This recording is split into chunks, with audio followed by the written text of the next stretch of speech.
For the record, Mrs. Sterling, did you intentionally destroy property on the night of the 14th? The court reporter's fingers hovered over the steno machine, waiting in the sterile, glass-walled conference room of a downtown Charleston law firm where the air conditioning hummed a low, synthetic note. Victoria Sterling sat across the mahogany table, her posture rigid, a single strand of pearls resting precisely at her collarbone. She offered nothing but a glacial stare. I sat opposite my mother-in-law, breathing in the filtered air. I didn't flinch. Beneath the edge of the table, my thumb traced the brittle, blackened edge of a piece of lace hidden inside my blazer pocket.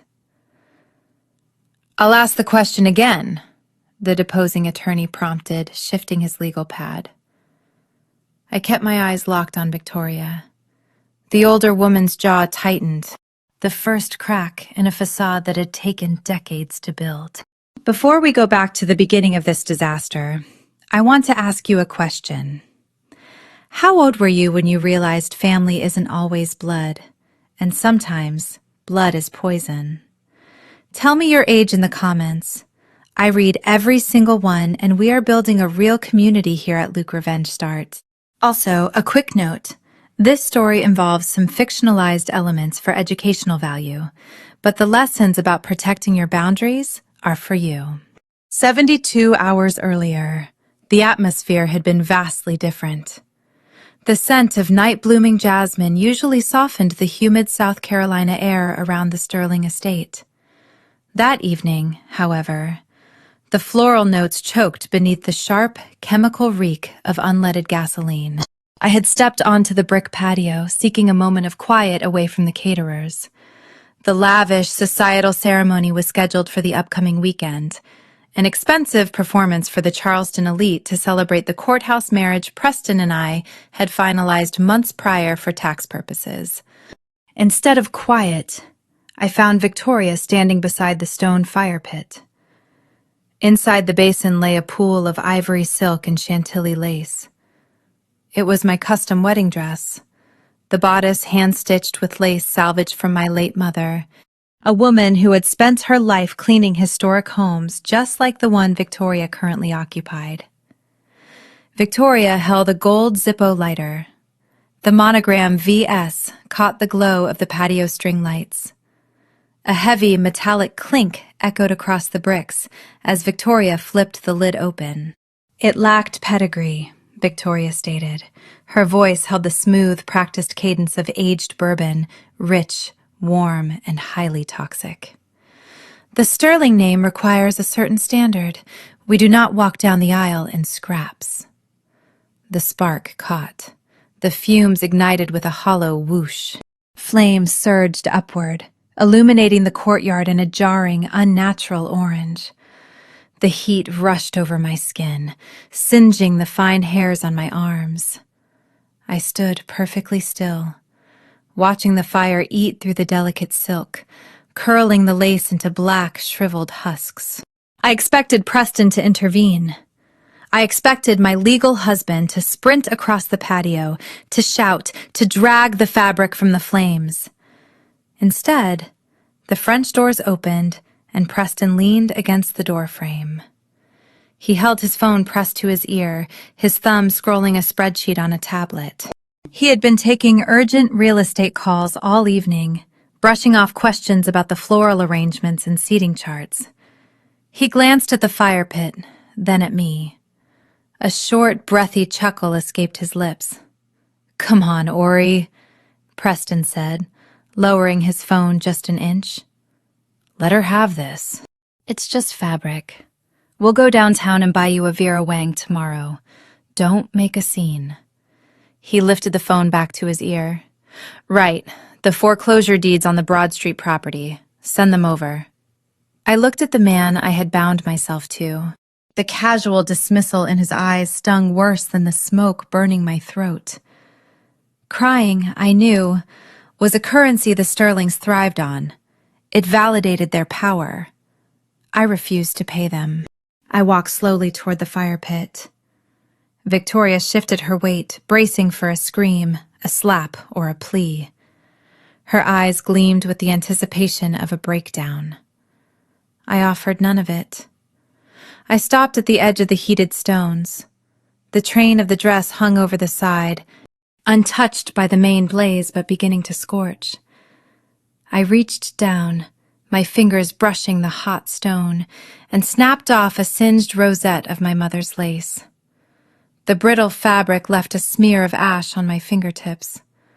I slid the remnant into my pocket. Without a word, I turned my back on the fire. "Where are you going?" Preston called out. The gravel of the driveway crunched under my heels. "Oriana, I swear, if you embarrass us by leaving..." I slid into the driver's seat of my sedan. The engine turned over, cutting through the ambient noise of the crickets. I shifted into drive and let the iron gates of the Sterling estate close behind me in the rearview mirror. The drive home was silent. I didn't turn on the radio. I didn't cry. The shock had bypassed grief entirely, hardening into something cold, clear, and highly functional. I unlocked the front door of my premarital home, a modest, renovated craftsman I had purchased years before meeting Preston. Bypassing the dark kitchen, I walked straight down the hallway into the spare bedroom I had converted into my office. I pressed the power button on the tower beneath my desk. 2 high-resolution monitors hummed to life, casting a pale blue glow across my face. As a corporate compliance auditor, I spent my days analyzing data, untangling financial webs, and finding the rot hidden beneath immaculate spreadsheets. 2 weeks ago, Preston had asked me a favor: upgrade Victoria's home network and back up her local hard drives. The Sterlings viewed technology as an inconvenience, relying on my expertise to fix their careless digital habits. The encrypted external drive sat in my bottom desk drawer. I pulled it out. The heavy metal casing felt cool against my palm. Victoria had burned my mother's legacy in a stone pit to protect the Sterling name. Now, I was going to find out exactly what that name was built on. I plugged the drive into the port.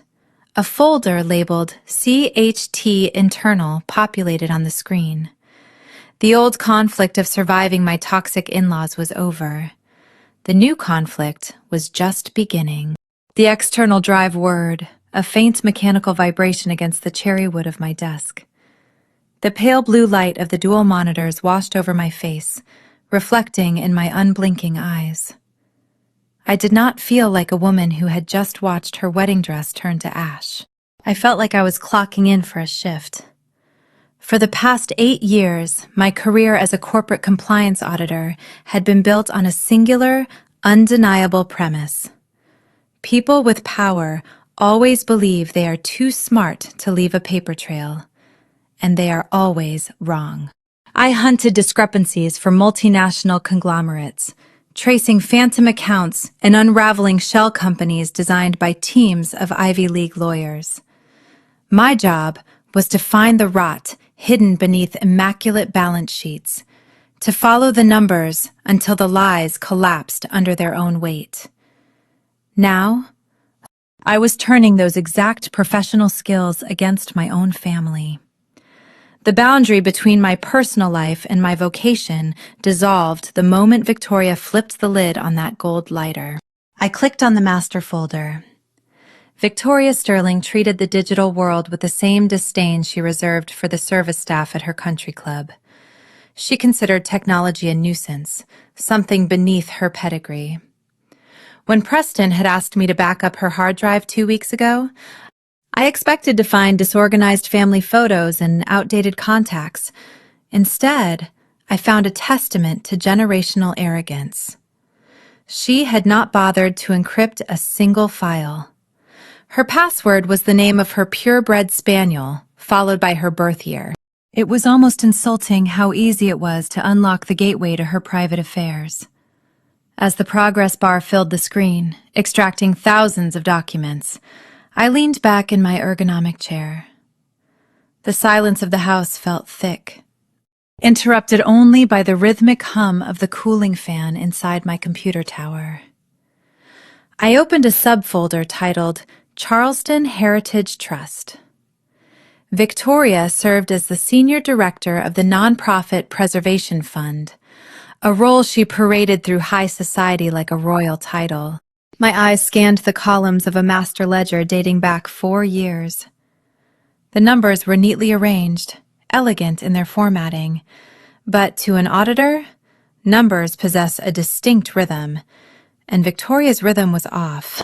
I began cross-referencing the vendor payouts against the approved budget allocations for historic home restorations. Within 20 minutes, the pattern emerged clearly on my secondary monitor. It was a classic skimming operation, executed with the blunt force of someone who had never been questioned in her entire life.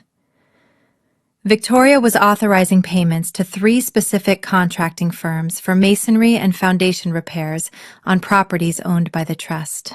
I ran the tax identification numbers for those firms through the state registry database. They did not exist.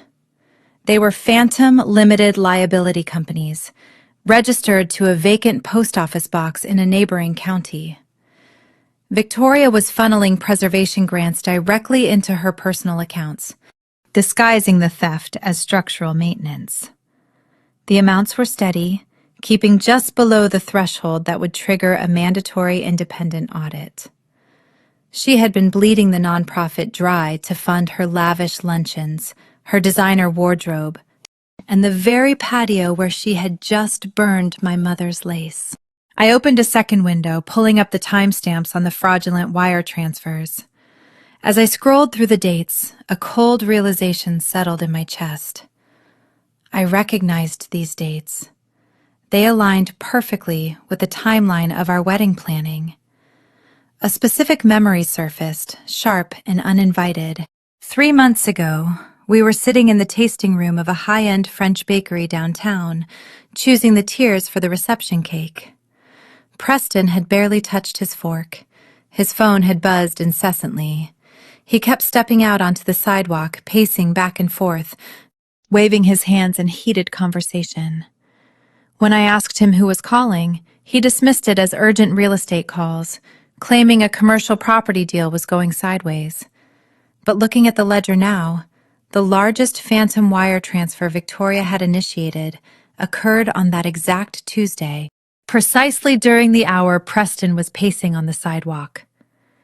He was not managing a commercial real estate crisis. He was managing the flow of his mother's stolen money. The pieces began shifting rapidly in my mind. This was not an isolated incident. 2 weeks later, during our walkthrough of the botanical gardens for the ceremony layout, his phone rang again. He walked away to take the call, leaving me standing alone with the event coordinator. The ledger showed another transfer processed that same afternoon. The man I had legally married at the courthouse was not just enabling Victoria's cruelty. He was an active participant in her financial ecosystem. He had used the chaos of the wedding planning as a smokescreen, knowing my attention would be consumed by caterers and florists while they moved illicit funds right under my nose. The urge to immediately forward the entire drive to the authorities burned in my throat, but I forced the impulse down. Sending everything now would be a tactical error. The Sterlings possessed deep roots in Charleston.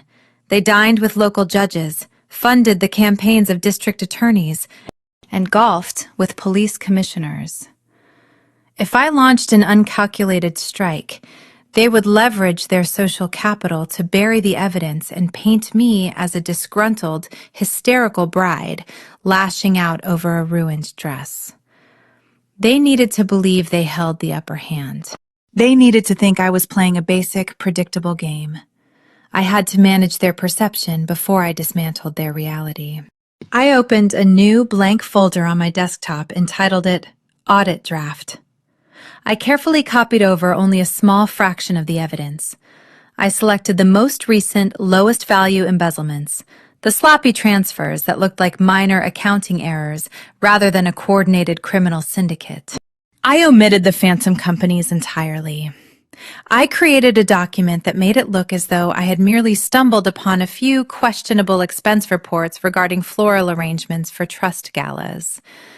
It was a decoy dossier, a deliberate red herring designed to trigger their arrogance instead of their panic. I knew how narcissists operated. If presented with a catastrophic threat, they would rally their lawyers and destroy the evidence. If presented with a minor nuisance, they would try to swat it away and expose their true methods in the process. I uploaded the decoy dossier to the shared cloud drive Preston and I used for household expenses and wedding contracts. I knew his habits intimately. He obsessively monitored our shared digital spaces, always needing to control the narrative and track my movements. By morning, he would log in to check if I had canceled any vendors following the incident in the courtyard. He would notice the new folder. He would open it. He would show it to Victoria. They would see the minor infractions, assume this was the full extent of my leverage, and they would act to neutralize me. They would feel secure, unaware that I retained the master ledger and the true scope of their fraud on a secure, encrypted flash drive hidden inside my desk. The glowing blue light of the monitor faded as the screensaver engaged, casting the room into darkness. I sat in the quiet, the piece of charred lace still resting in the pocket of my blazer. The grand societal ceremony was scheduled for Saturday. The clock was ticking. I had less than 5 days to let them swallow the bait, trigger their retaliation, and orchestrate their public downfall. I closed my laptop, the trap perfectly set. My phone vibrated on the desk, lighting up the dark room. The screen displayed an incoming message from Preston. I stared at his name, knowing the next move was his, and knowing exactly how he would fall. At exactly 6 a.m, the cursor on my screen hovered over the send button. The email draft contained the decoy dossier, a meticulously curated selection of minor financial discrepancies, addressed directly to the Executive Committee of the Charleston Heritage Trust. I pressed the mouse. The screen flashed briefly, confirming the message had vanished into the digital ether. I closed the laptop, walked into the kitchen, poured a cup of dark roast coffee, and stood by the window watching the Carolina morning break. The sky shifted from a deep indigo to a bruised, sullen purple. In my line of work, launching an audit report is akin to dropping a match into dry timber. You brace for the shockwave. You expect the immediate blare of alarms, the frantic defensive maneuvers, the inevitable collapse of the target. But Charleston high society operates under a different set of physical laws. They are a fortress built on generational wealth, whispered favors, and mutual preservation. They do not panic in public. 10 o'clock arrived. No police cruisers idled on Broad Street. No breaking news banners crawled across the local television networks. Instead, my phone chimed with a brief encrypted message from a former corporate colleague who occasionally consulted for the Trust's accounting department. The message contained a single, sobering update. Victoria was quietly escorted to her vehicle by private security, but she had not been terminated. She was placed on paid administrative leave, pending a discreet internal review by her peers. The spark I threw had not ignited a forest fire. It had been smothered under a heavy, expensive blanket. An internal review was corporate translation for a coordinated cover-up. The board members did not want a genuine investigation. They wanted containment. They recognized the minor embezzlements I exposed, and their immediate instinct was to protect the institution, and by extension, themselves, rather than expose the rot. Victoria was wounded, but she was far from defeated. A familiar, low rumble of a luxury engine vibrated through the living room walls, interrupting my thoughts. The front deadbolt clicked loudly. Preston strode through the doorway, bypassing the foyer and marching directly into the kitchen. He wore a tailored navy suit, a crisp white shirt, and a silk tie perfectly knotted at his throat. He looked as though he had just stepped out of a triumphant boardroom negotiation. His posture projected supreme, untouchable confidence. He tossed his leather briefcase onto the sofa and leaned against the doorframe, mirroring the exact arrogant stance he had taken on the patio while my dress burned. He let out a short, mocking breath. A few floral receipts and catered luncheons, Oriana? That is your grand strategy? He had found the folder on the cloud drive. He swallowed the bait exactly as I predicted. You really thought a few misplaced thousands would undo 30 years of sterling pedigree? Preston continued, walking closer to the kitchen island. My mother practically built that organization. The board members dine at our house for Thanksgiving. You think they are going to hand her over to the authorities because you threw a tantrum over a piece of lace? They are going to audit the files, declare it an administrative oversight, and by next month, she will be back in her corner office. You achieved nothing. He smiled, a sharp, patronizing expression that highlighted the cruelty in his eyes. You played your only card. Now it is time to stop this embarrassing little rebellion. You are going to call the caterers, confirm the menu for Saturday, and you are going to walk down that aisle and smile for the cameras. I stood on the opposite side of the granite island. I did not raise my voice. I did not defend my actions. I simply opened my leather tote bag resting on the nearest bar stool. I reached inside and pulled out a thick manila envelope. The polished stone surface stretched between us. I placed my hand flat on the envelope and pushed it forward. The heavy paper produced a crisp, distinct sliding sound as it glided across the granite, stopping mere inches from his fingertips. Preston looked down at the envelope. His smug expression faltered, replaced by a flicker of confusion. He picked it up, broke the seal, and pulled out the crisp, white legal documents. The bold, capitalized header at the top of the first page read, "Petition for Dissolution of Marriage." I watched his eyes track across the text. The realization hit him like a physical blow. He understood, in that fraction of a second, that the grand societal wedding was dead.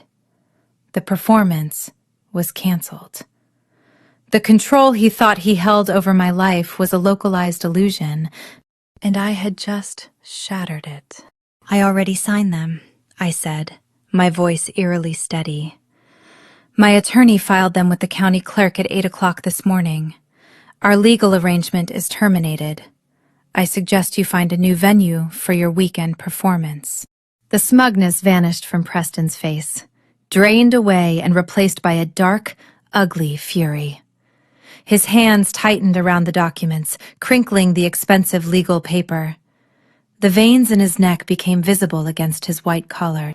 He realized he could no longer manipulate me through the guise of a relationship. The domestic trap had failed. "You think you can just dismiss me?"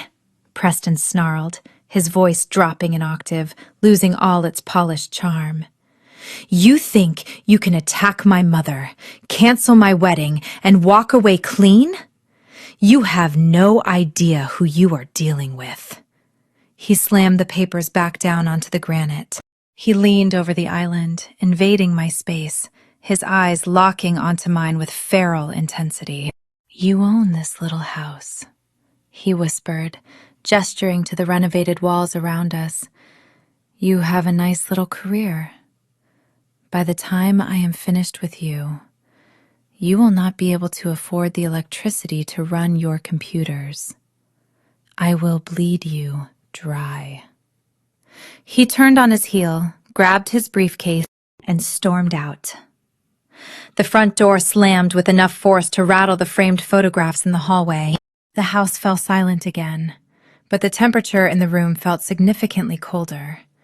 Preston had issued a declaration of total war, and I knew he possessed the resources to back it up. I needed to secure my defenses immediately. I sat down at my laptop and navigated to my primary banking portal. I typed in my credentials and hit enter. The screen buffered for a moment before displaying a bold, red error message. "Access denied. Contact your branch administrator. A cold knot tightened in my stomach. I opened a new tab and logged into the secondary joint account we used for household expenses. The balance, which had held thousands of dollars just yesterday, now read 0. I picked up my phone and dialed my personal banker. The automated system kept me holding for 3 agonizing minutes before a representative answered. When I asked for an explanation, the representative read from a sterile, pre-written script. Preston had invoked a marital dispute clause early that morning, freezing all liquid assets tied to his name, which included the accounts he had insisted we merge for wedding expenses. He had drained the joint funds and locked me out of the reserves. I ended the call, my mind racing. I needed groceries. I needed to pay my attorney's retainer. I pulled my personal premarital credit card from my wallet, grabbed my keys, and drove to the local supermarket. I walked through the aisles, placing a few essential items into a basket. When I reached the self-checkout register, I swiped my card. The machine beeped a harsh, discordant tone. Declined. I tried a second card. Declined. I stepped out of the store, the South Carolina heat pressing down on my shoulders, and dialed my attorney. Oriana, my lawyer answered, his tone unusually tense. I was just about to call you. We have a serious problem. Preston froze the accounts, I said, leaning against the warm metal of my car door. My cards are useless. It is much worse than a standard asset freeze, the attorney replied. I just pulled a fresh property report. 30 minutes ago, a commercial contractor filed a mechanic's lien against your house. I stopped breathing. What are you talking about? I have not hired a contractor in 5 years. Preston is a licensed real estate broker, my lawyer explained, the gravity of the situation heavy in his voice. He used his network. He had one of his shell contracting buddies file a fraudulent claim stating you owe them $100,000 for unpaid structural renovations. The lien attaches directly to your property deed. Your equity is entirely locked up. You cannot sell the house. You cannot take out a loan against it. And because it is a commercial dispute, it instantly tanks your credit score, which is why your cards are declining. I stared at the asphalt beneath my feet. Preston had not just thrown a tantrum. He had executed a surgical financial decapitation. He weaponized the very industry he worked in to paralyze me. He knew I needed capital to fight a protracted legal battle against the Sterling family, so he choked off my supply lines within an hour of receiving the divorce papers. How long to fight the lien? I asked, forcing my voice to remain clinical. Months, the lawyer admitted. We have to petition the court, prove the contractor is a fraud, and wait for a judge to review the evidence. And you know the judges in this county play golf at the same club as Victoria Sterling. They will drag this out until you are bankrupt. I hung up the phone. The isolation was sudden and suffocating. The Sterlings had built a wall around me, cutting me off from my own money, my own property, and my own legal leverage. They expected me to panic. They expected me to surrender. I climbed back into the driver's seat and gripped the steering wheel. Digital evidence alone would not break a family this entrenched. Spreadsheets could be covered up by corrupt boards. Financial leverage could be seized by crooked brokers. To dismantle a fortress from the outside, you need to spend years battering the walls. But if you want to bring the fortress down in days, you need someone on the inside to open the gates. My phone buzzed in the cup holder. An unknown number flashed on the screen. I swiped to read the incoming text message. It contained an address for a diner on the outskirts of the city, followed by a single sentence.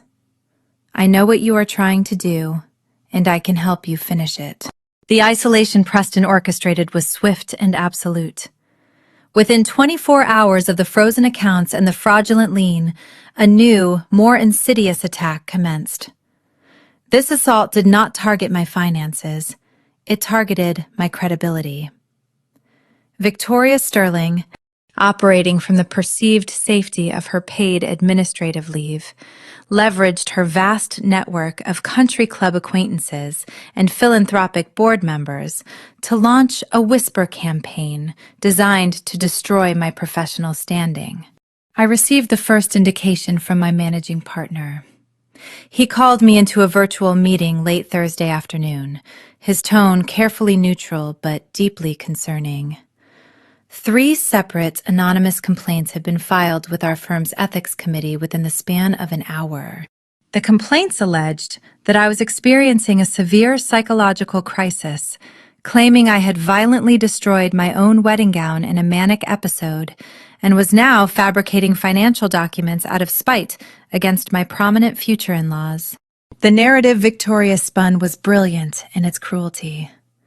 By branding me as hysterical, she preemptively discredited any audit I might release. To the Charleston elite, mental instability was a far more palatable explanation for a disrupted societal wedding than systemic embezzlement by one of their own. I watched my managing partner's eyes dart across his screen as he reviewed the complaints. He placed me on an indefinite, unpaid leave of absence pending an internal review of my conduct. Just like that, the Sterlings choked off my only remaining source of income and suspended the career I had spent a decade building.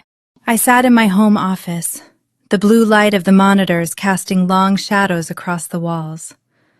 My bank accounts were frozen.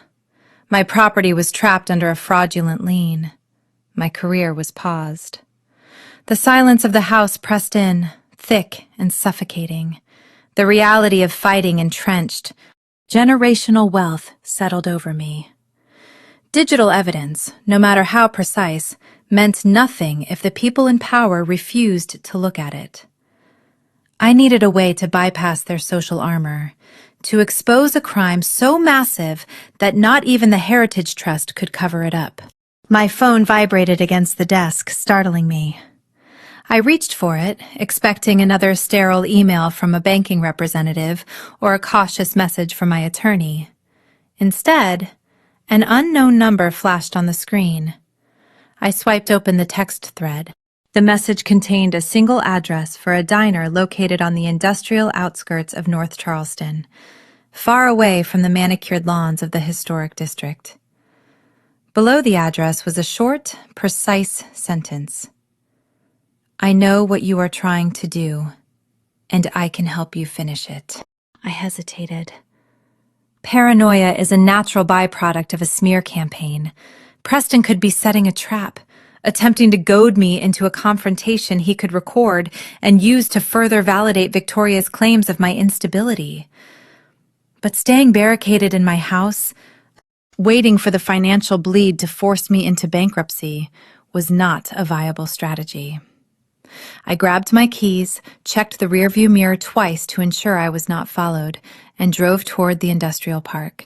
The diner was a relic of the 1980s, featuring faded vinyl booths and the perpetual scent of stale coffee and fryer grease.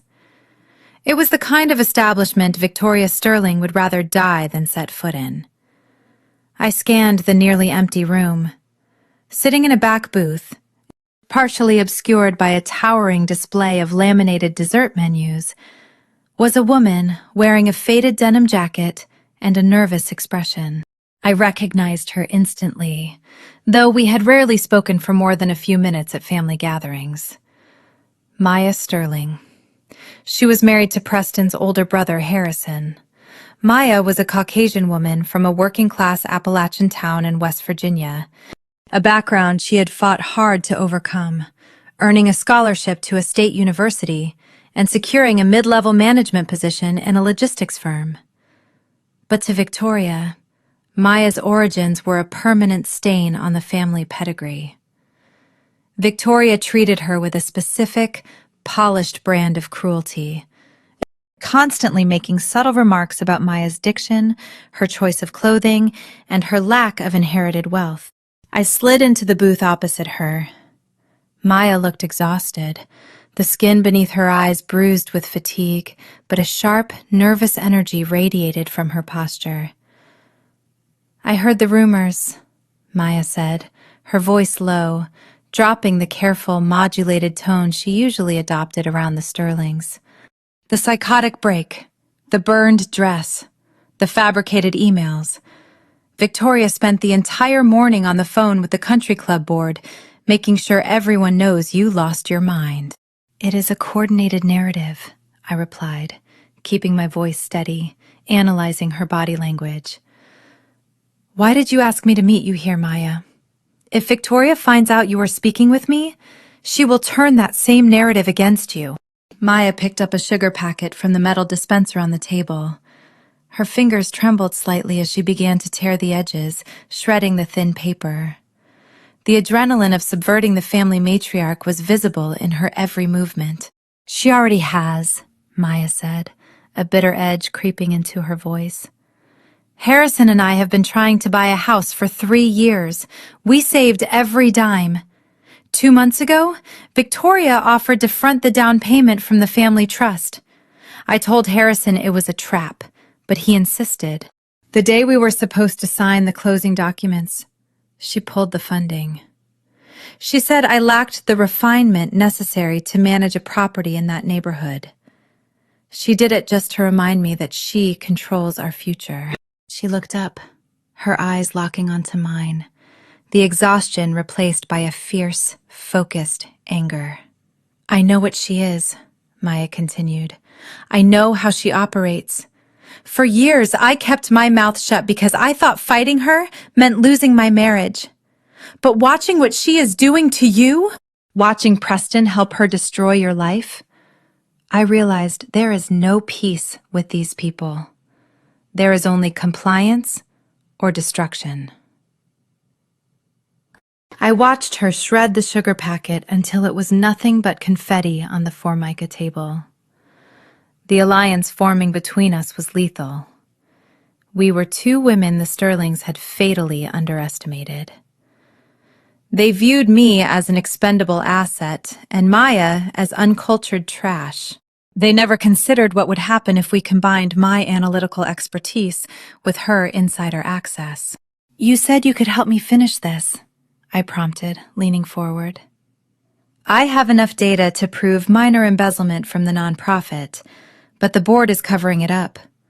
To break Victoria, I need evidence of a crime so large the federal authorities will have no choice but to intervene. I need proof of where the stolen money is actually going." Maya reached into the pocket of her denim jacket. She did not hesitate. She slid a small, sleek, black USB drive across the table. It stopped precisely halfway between us.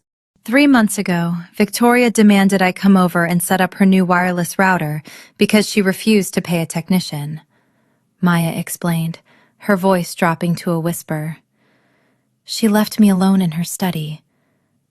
I needed to plug the router directly into her desktop tower to configure the network settings. Her computer was unlocked. I stared at the USB drive, the black plastic casing looking remarkably fragile for the amount of damage it potentially held. She kept a folder on her desktop labeled Personal Correspondence, Maya continued. I opened it, just to see if she was talking about me. I did not find any gossip. I found banking records, dozens of them. They were not from local banks. They were from institutions in the Cayman Islands and the British Virgin Islands. The air in the diner suddenly felt very thin. Minor skimming from a non-profit preservation fund was a local scandal, easily swept under the rug by corrupt board members protecting their own reputations. Offshore accounts located in tax havens indicated an entirely different level of criminal enterprise. It implied a sophisticated money laundering operation, a system designed to hide massive amounts of illicit wealth far beyond the reach of South Carolina auditors. Did you read the correspondence? I asked, my mind already calculating the legal implications.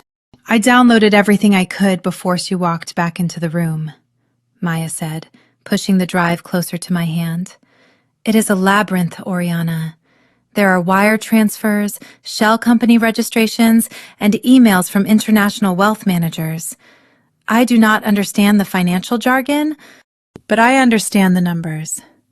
We are not talking about a few $1,000s stolen from a charity gala.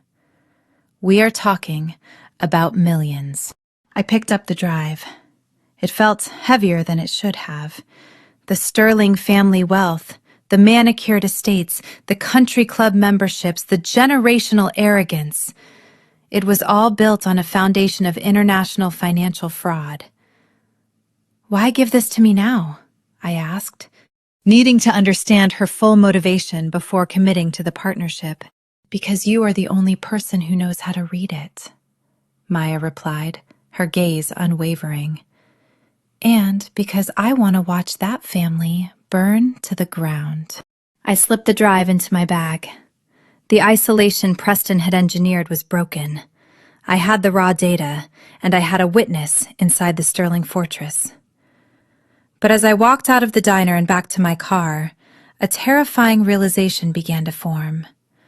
Victoria Sterling was a vain, arrogant woman who could not even secure her own wireless network. She did not possess the technical sophistication to construct a labyrinth of international shell companies. Someone else had built that architecture for her. I drove back to my house, locked the deadbolt, and plugged Maya's drive into my secure auditing tower. The decryption software ran for 3 tense minutes before the files populated on the screen. The new conflict was no longer about a ruined wedding or a suspended career. It was about uncovering the true mastermind behind the Sterling Empire, and I had a sickening suspicion I already knew who had drafted the blueprints. The decryption software ran with a steady rhythmic hum, pulling processing power from both of my computer towers. The progress bar crawled across the screen in increments of singular percentages. Sitting in the rolling chair beside my desk, Maya gripped a ceramic mug of herbal tea so tight her knuckles blanched against the dark glaze. She did not speak. The silence in the home office felt thick, heavy with the anticipation of unlocking a vault that had been sealed for decades. I monitored the algorithmic cipher breaking down the encryption keys on the black USB drive. In corporate auditing, waiting is often the most dangerous phase. It is the window where adrenaline fades and the reality of the impending fallout settles into your bones. I leaned back and let my eyes drift away from the harsh blue light of the monitors. The glow illuminated the framed photograph resting on the edge of my bookshelf. The picture showed a woman with tired eyes and a gentle smile, standing on the brick steps of a South of Broad mansion. It was my mother. The scent of lemon oil and industrial floor wax seemed to materialize in my memory, replacing the stale air of the office. For 25 years, my mother worked as a housekeeper for the Charleston elite. She spent 12-hour shifts scrubbing the heart pine floors, polishing the mahogany banisters, and dusting the crystal chandeliers of the exact historic homes the Sterling family now managed. I grew up watching the physical toll that preservation demanded. By the time my mother turned 40, her joints were swollen with severe arthritis. Her hands bore the permanent calluses of a woman who maintained the pristine facades of wealth, while earning just enough to keep our own lights on in a cramped apartment across town. She breathed in the dust of generations, breathing life into properties owned by people who rarely bothered to learn her last name. The Heritage Trust paraded itself as the guardian of Southern history, but my mother was the one who actually preserved the stone and glass on her hands and knees. She died 6 years ago with a negative bank balance. The Sterlings did not just occupy those mansions. They were the gatekeepers of the preservation grants, the very institution that profited from the aesthetic my mother broke her back to maintain. This fight was never just about a burned wedding dress. It was a localized war for the dignity of the people the Sterlings considered expendable. A sharp chime from the computer speakers shattered the quiet. The progress bar vanished, replaced by a cascading list of decrypted folders. Maya flinched, spilling a drop of tea onto her denim jacket. She leaned forward, her eyes wide as the labyrinth of the Sterling family finances lay exposed on the desktop. I opened the primary directory. It was a digital ledger cataloging offshore wire transfers, shell company registrations, and encrypted communications with wealth managers in the Cayman Islands. I began sorting the data by date and transaction volume. As a compliance auditor, I look for the underlying narrative in the numbers. The narrative here was dark, methodical, and entirely predatory. Victoria was not merely skimming from the charity gala budgets. The embezzlement I had found earlier was just the surface tension of a much deeper well. The offshore accounts were heavily funded by a series of localized real estate acquisitions. I cross-referenced the property addresses listed in the ledger with the public county tax records. A chilling pattern emerged on my secondary monitor. The properties were all situated in gentrifying historic districts on the outskirts of the city. The homeowners were predominantly elderly working-class individuals living on fixed incomes. I traced the mechanism of the theft. It was a closed-loop system of legal extortion. Victoria utilized her position as senior director of the Heritage Trust to dispatch inspectors to these specific neighborhoods. The inspectors would flag the vulnerable homes for severe historical compliance violations, claiming the exterior paint roof shingles or foundational brickwork failed to meet the strict district preservation codes. The trust would then issue citations demanding immediate structural repairs that cost tens of thousands of dollars. When the families inevitably failed to produce the capital, the trust would place a lien on the property. That was the first phase. The second phase was the sweep. Anonymous shell companies registered in the British Virgin Islands would swoop in to purchase the distressed debts. They initiated rapid foreclosure proceedings, evicting the residents and acquiring the historic properties for pennies on the dollar. Once the deeds were secured, the shell companies flipped the homes to luxury developers, funneling the massive profits straight into the offshore accounts Maya had discovered. The Sterlings were weaponizing the guise of historical preservation to systematically steal generational wealth from vulnerable citizens. Maya covered her mouth with her hand. The color drained from her face as she read the eviction notices and foreclosure deeds displayed on the screen.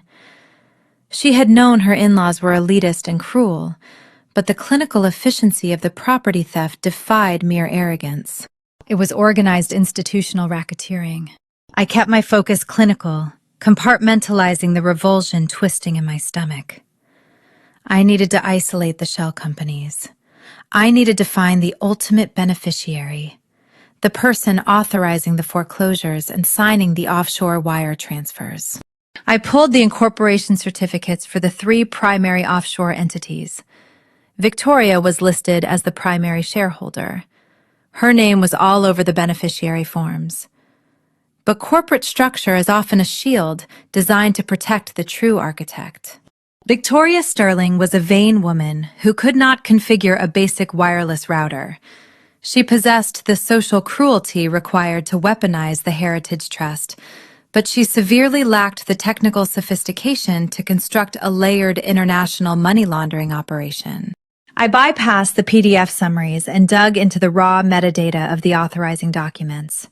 I scrutinized the digital certificates, the cryptographic keys used to verify the electronic signatures on the property deeds and the international bank transfers. Every time a digital document is signed, the software captures a footprint of the user. It records the IP address, the operating system environment, and the exact timestamp. I pulled up the final foreclosure authorization for a property that had belonged to an 80-year-old widow on Rutledge Avenue. I extracted the digital signature file. The glowing blue light of the monitor illuminated the screen, casting a pale wash over my face as the signature populated. It was a distinct, heavy-handed digital scrawl. The unique, aggressive loops of the letters were unmistakable. I stopped breathing. The room went dead silent. The signature did not belong to Victoria. It belonged to Preston. I pulled up another deed. Preston. I opened the wire transfer logs authorizing the movement of funds to the Caymans. Preston. The reality of his sociopathy shattered the remaining illusions I held about the man I had lived with. Preston was not a passive pawn in his mother's elitist games. He was not merely a compliant son turning a blind eye to her petty thefts. He was the mastermind. He was the architect of the entire syndicate. Victoria was merely the social face of the operation, the blunt instrument used to issue the compliance violations. Preston was the licensed real estate broker who engineered the shell companies, executed the foreclosures, and laundered the stolen equity offshore. The memories of our wedding planning recalibrated in my mind, taking on a sinister new context. The urgent real estate calls he took while we tasted cakes and toured botanical gardens were not routine commercial deals.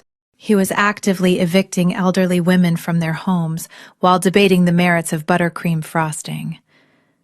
When he stood on the patio and chuckled as Victoria burned my mother's lace, he was not just dismissing my feelings. He was dismissing my humanity. He viewed people as disposable assets. I was a convenient cover, a respectable compliance auditor to serve as a wife, while he operated a criminal empire in the shadows. When he came to my house earlier that morning and threatened to bleed me dry, he was not making an idle boast born of anger. He was stating a proven methodology. He had already bled dozens of families dry. He knew exactly how to manipulate the legal system to ruin a life because he did it for a living. I stared at his distinct signature glowing on the screen, the undeniable proof of his guilt. The man who had slept beside me, the man who had promised to build a life with me, was a ruthless predator. The danger I was in completely recontextualized. I was no longer fighting a vindictive mother-in-law and a spoiled son over a ruined dress and a canceled ceremony. I was actively divorcing a cartel boss. Maya stood up her chair, scraping loudly against the hardwood floor. She paced toward the window, her breathing shallow and erratic. She realized the exact same truth. Her husband's family was not just toxic. They were a sophisticated criminal enterprise. I reached forward and safely ejected the black USB drive. I held the small piece of plastic in my palm. The digital evidence was irrefutable.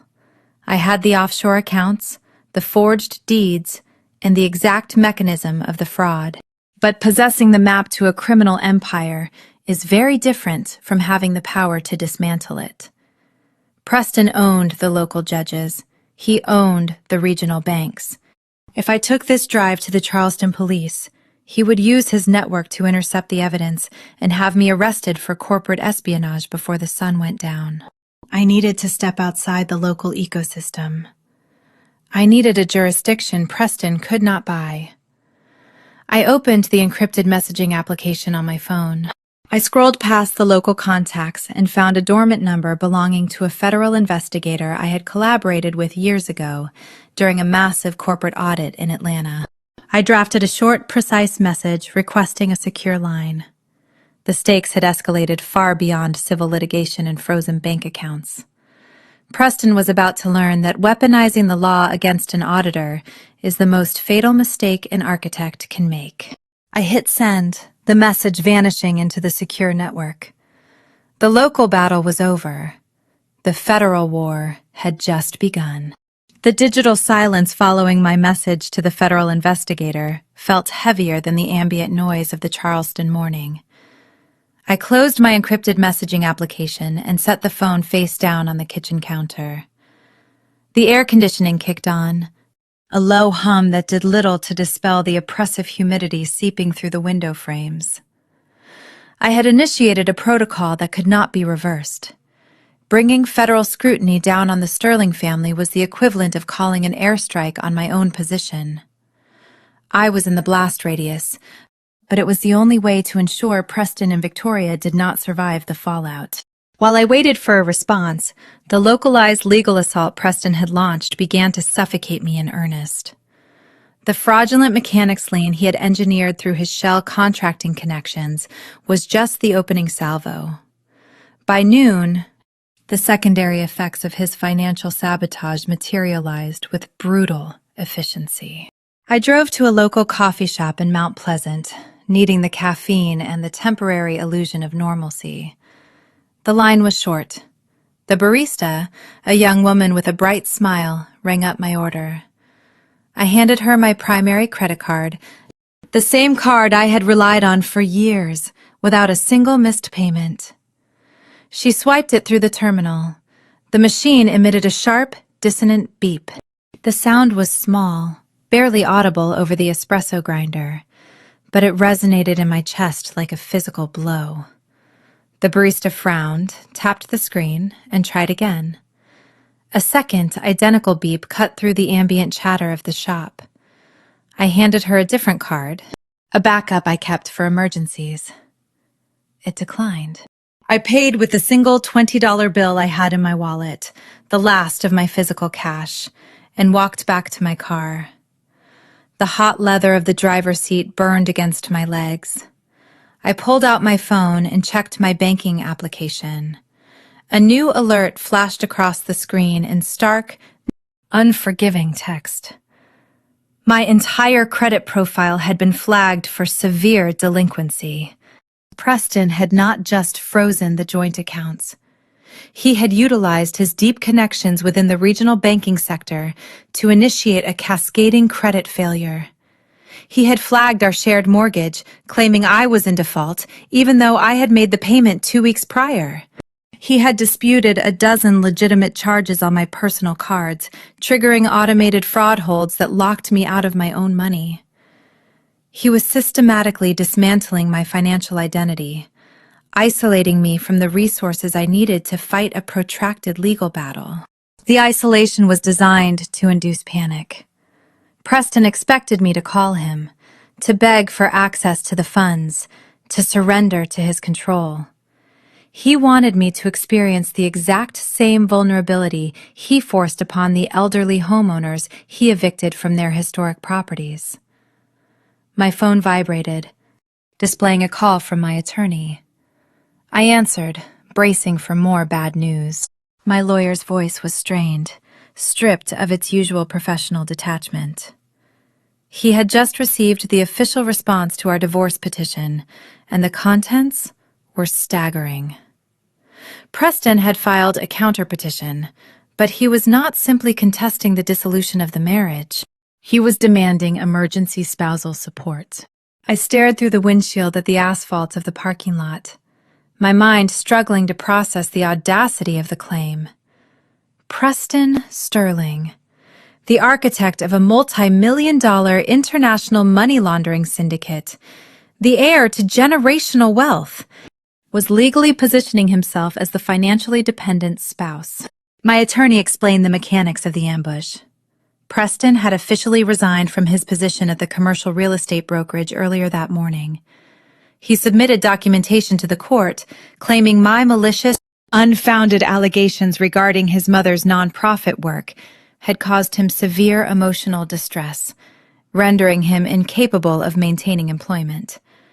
He presented himself as a victim of targeted harassment, stating that my actions had destroyed his professional reputation in Charleston.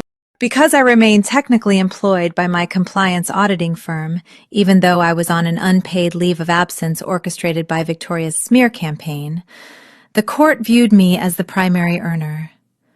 Preston was demanding half of my liquid assets, which he had already frozen, and he was petitioning for sole ownership of my premarital home as compensation for his lost wages.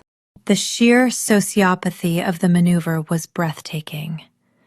He was using the legal system to weaponize his own unemployment, shifting the financial burden of his fabricated distress onto me. "We can fight this," I said, my voice cold, pushing down the rising tide of anger. "He has offshore accounts. He has trust funds. We will subpoena his financial records and prove he is hiding assets." "We will try," my attorney replied, his tone lacking conviction. "But we have a significant jurisdictional problem. The judge assigned to our case is Harold Vance." The name landed heavily between us. Harold Vance was an institution in the Charleston family court system. He was also a fixture at the exclusive country club where Victoria Sterling held her weekly luncheons. He was a golfing partner of Preston's late father, and he had personally overseen the incorporation of the Heritage Trust decades ago. Vance will not grant the subpoenas, my lawyer continued, confirming my worst fears. He will cite privacy concerns and lack of probable cause. He will rubber stamp Preston's request for emergency support to maintain the status quo during the proceedings. He will drag the discovery process out for 18 months. By the time we get in front of a neutral arbitrator, you will be bankrupt, and Preston will have legal title to your house. The local legal system was a rigged game, a closed circuit of favors and influence designed to protect the entrenched elite. Preston had positioned the pieces perfectly. He choked off my capital, ruined my credit, and secured a sympathetic judge who would legitimize his theft. He thought he had boxed me into a corner where surrender was the only mathematical outcome. He failed to realize that when a compliance auditor is cornered, she does not surrender.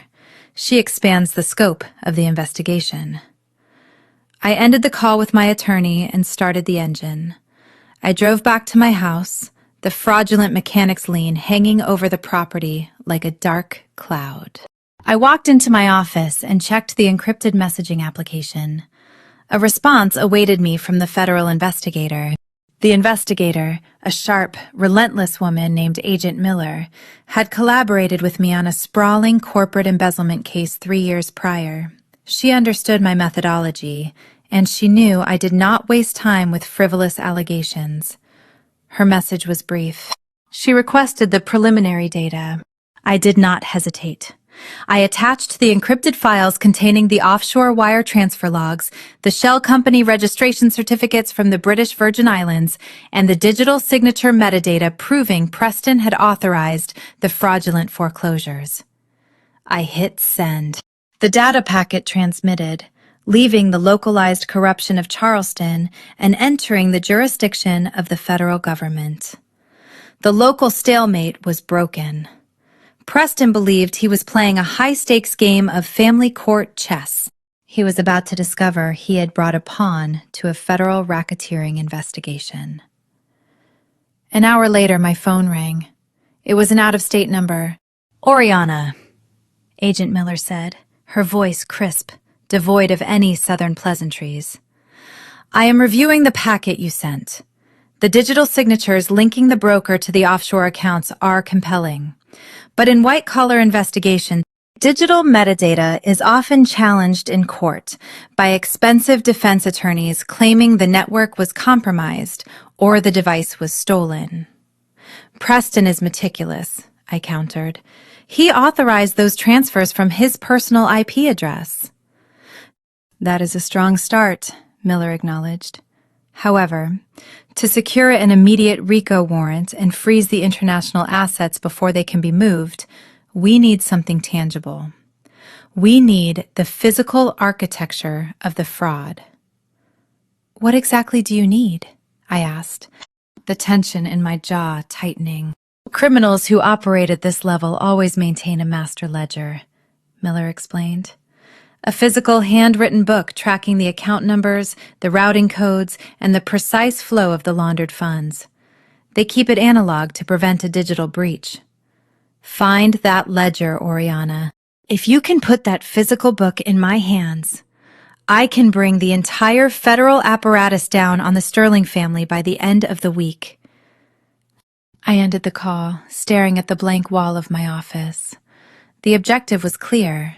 I needed the handwritten ledger. The problem was the location. Victoria was suspended, meaning she was spending her days barricaded inside the heavily secured Sterling estate. Preston was unemployed, likely monitoring his mother and managing his shell companies from the same fortified location. I could not get near the property without triggering the security alarms and giving Preston the excuse he needed to have me arrested for trespassing, which would guarantee his victory in family court. I needed an insider.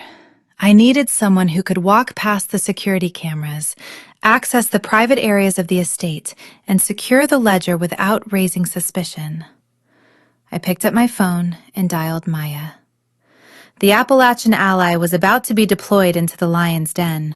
The call from the Heritage Trust Board came through on a Tuesday afternoon, less than 24 hours after my conversation with Agent Miller. The voice on the other end belonged to William Thorne, the board president. He spoke with the slow, deliberate drawl of a man accustomed to having his requests treated as mandates. He did not invite me to a meeting. He informed me that my presence was expected at the Trust's downtown headquarters at 4 o'clock. He framed it as a professional courtesy, an opportunity to resolve the unfortunate misunderstanding regarding Victoria's administrative oversight. I knew exactly what the meeting was. It was a containment protocol. The minor embezzlement data I had leaked in the decoy dossier was causing enough internal friction that the board needed to quarantine the damage.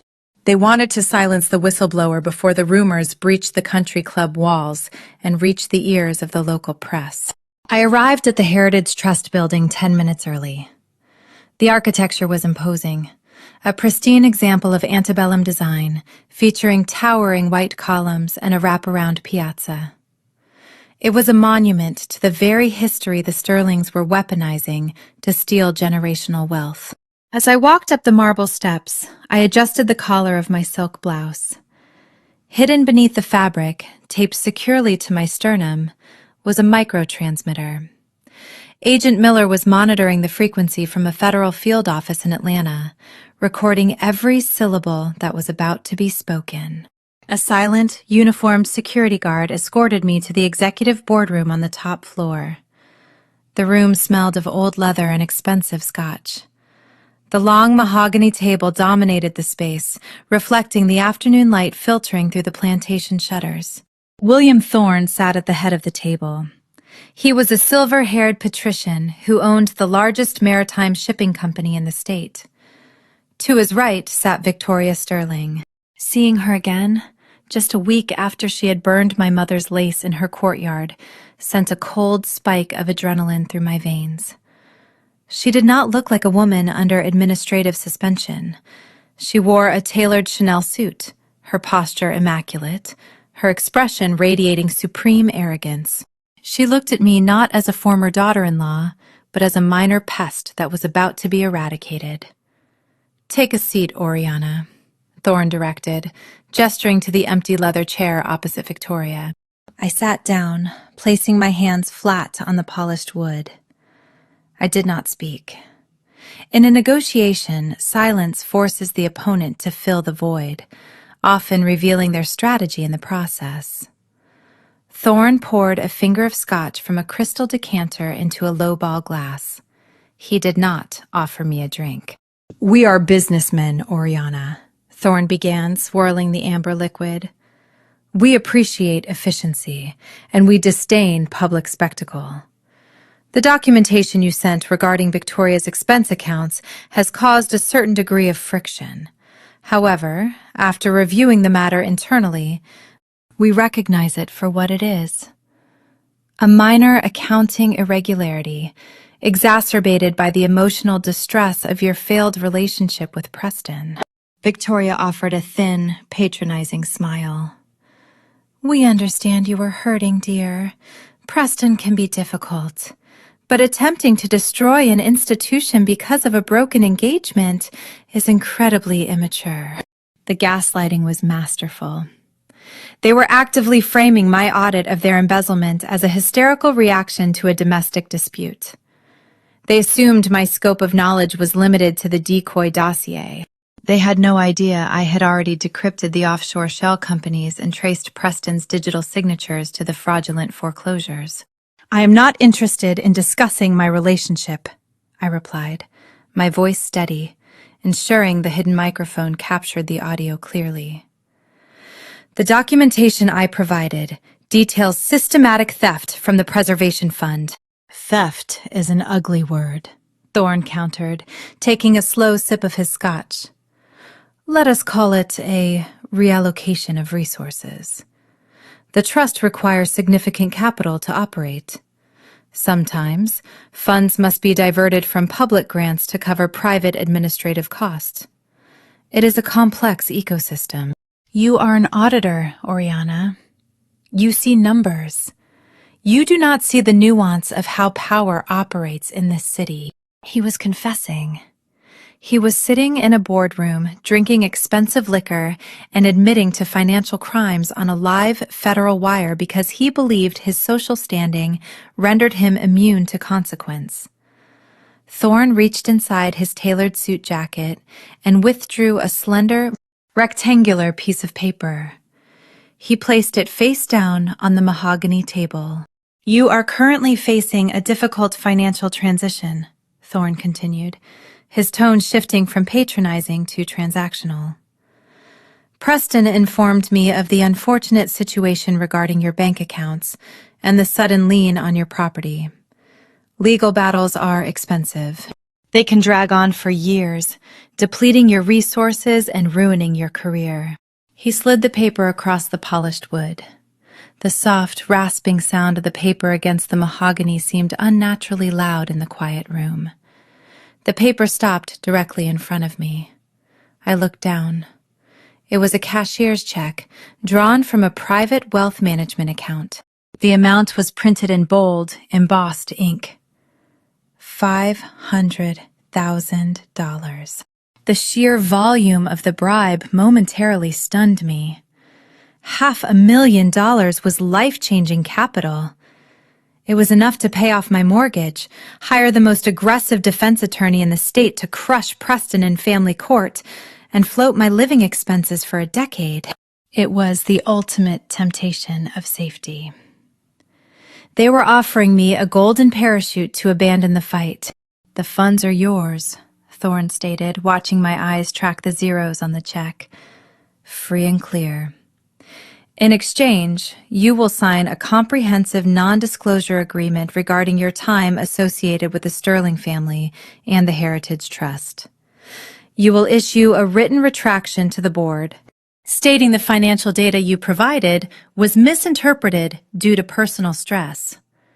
And you will finalize an uncontested divorce with Preston, allowing him to retain his assets while he drops his claim on your house. Victoria leaned forward, resting her elbows on the table. The diamonds on her fingers caught the sunlight.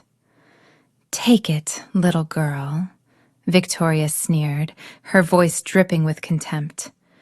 You cannot beat biology and blood. You are a glorified accountant trying to wage war against an institution. We control the narrative. We control the judges. Take the money, fix your little house, and disappear. It is the only victory you are going to get. The dramatic irony of the moment was intoxicating. They were treating me like a naive, desperate woman whose silence could be easily purchased. They thought the check was a leash. They had no idea I was sitting across from them wearing a federal wire, broadcasting their bribery and their admissions of financial reallocation directly to a specialized racketeering unit in Atlanta. I looked at the check. The paper felt heavy, saturated with the arrogance of the people who printed it. I thought about my mother, scrubbing the floors of the mansions these people used to launder their stolen wealth. I thought about the elderly widow on Rutledge Avenue, evicted from her home by Preston's fraudulent shell companies. Accepting the money would secure my survival, but it would validate their power. It would mean they could continue stealing generational wealth without consequence. I reached out and pushed the check back across the mahogany table. It slid to a halt directly in front of Victoria. My silence is not for sale, I said, my voice dropping to a cold, flat register. And my audit was not misinterpreted. Thorne's expression darkened. The patrician charm vanished, replaced by a rigid, dangerous anger. Victoria stared at the rejected check as if it were a physical insult. You are making a catastrophic mistake, Oriana, Thorne warned, his voice a low rumble. If you walk out that door, the offer is rescinded. We will bankrupt you. We will ensure you never work in corporate compliance again. You will lose your house, your career, and your reputation. You are welcome to try, I replied, standing up from the leather chair.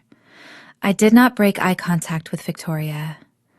But you should know, the fire you started in your courtyard is going to burn a lot more than just a dress.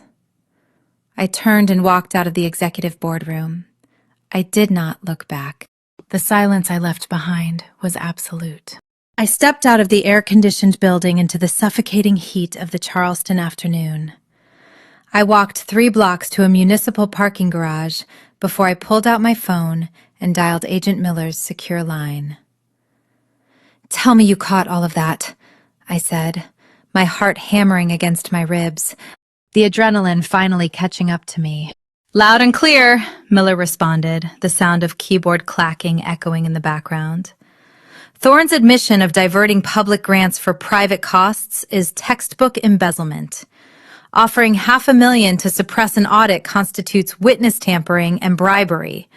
We have Victoria on tape corroborating the extortion regarding your divorce proceedings." A wave of relief washed over me. The federal net was closing. "So we move?" I asked, leaning against the concrete wall of the parking garage. "You have enough to issue the subpoenas and freeze the offshore accounts?" The line was silent for 3 agonizing seconds. "Oriana, the audio is fantastic for a jury trial," Miller finally said, her tone cautious. "But it is circumstantial regarding the international wire fraud. Thorne talked about reallocating resources, but he did not explicitly name the shell companies or the offshore accounts. Victoria sneered at you, but she did not admit to authorizing the fraudulent foreclosures." "I sent you the digital metadata," I argued, frustration spiking. "You have Preston's digital signatures." "And I told you, high-priced defense attorneys will argue the digital signatures were hacked or spoofed," Miller countered. "To secure an immediate, undeniable RICO warrant from a federal judge, a warrant that allows us to bypass the corrupt local courts and seize the assets simultaneously, we need the physical anchor." I closed my eyes, the reality of the situation pressing down on me. "The handwritten ledger," I stated. "Exactly," Miller confirmed. "Criminals at this level keep a hard copy to track the account routing numbers because they know digital files can be compromised. If Victoria is suspended and under review, she is not keeping that ledger in her office at the trust. She has it hidden." "If we don't get the physical book?" I asked, needing to understand the stakes. "Then we have to build the case slowly through grand jury subpoenas," Miller explained. "That takes months.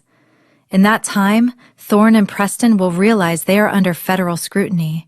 They will liquidate the offshore accounts, destroy the shell company records, and funnel the money into untraceable cryptocurrency. We will lose the stolen equity, and Preston will likely win his local family court case against you in the meantime." I ended the call. The federal hammer was suspended in midair, waiting for the final piece of evidence to trigger the strike. The audio recording had cornered them, but it had not broken them. I needed the physical ledger. I knew Victoria's habits. I knew she did not trust digital banking, which is why she relied on Preston to execute the digital transfers while she tracked the physical numbers. The ledger had to be somewhere accessible to her, but hidden from the internal review board at the Heritage Trust. I pulled out my phone and drafted a text to Maya. The Appalachian Ally had secured the USB drive, but her mission was not over. She was the only person with physical access to the Sterling family's inner sanctum. I needed her to execute a heist, and the window of opportunity was closing rapidly. The logistics of acquiring the physical ledger required a precision I could not execute alone. Victoria Sterling was currently suspended and confined to the fortified perimeter of the family estate. Her paranoia would be operating at maximum capacity. She understood the vulnerability of digital records, which was why the master ledger existed solely in analog form. However, she also understood the vulnerability of physical proximity. If the Internal Review Board at the Heritage Trust or local law enforcement decided to execute a search warrant based on my initial decoy leak, her primary residence would be the first target. Therefore, the ledger was not at the estate.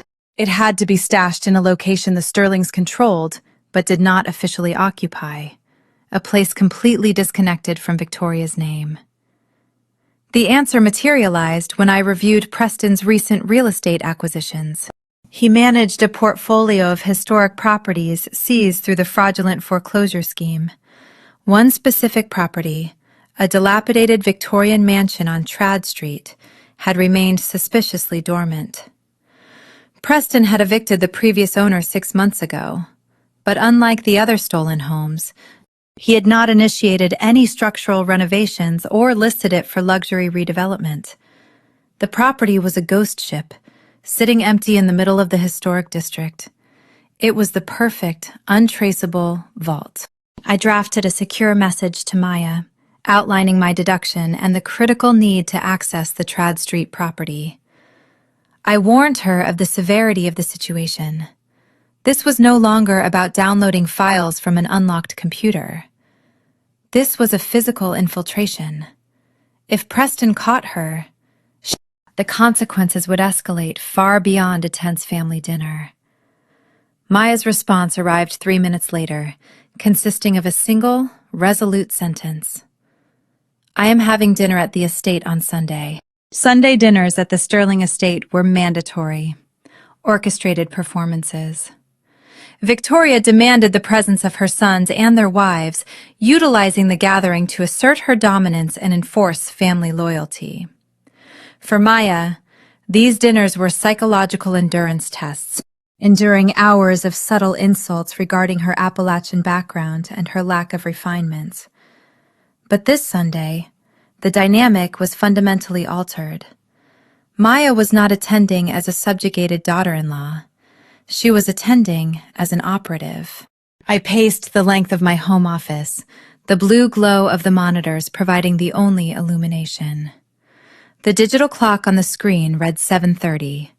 The dinner was currently underway.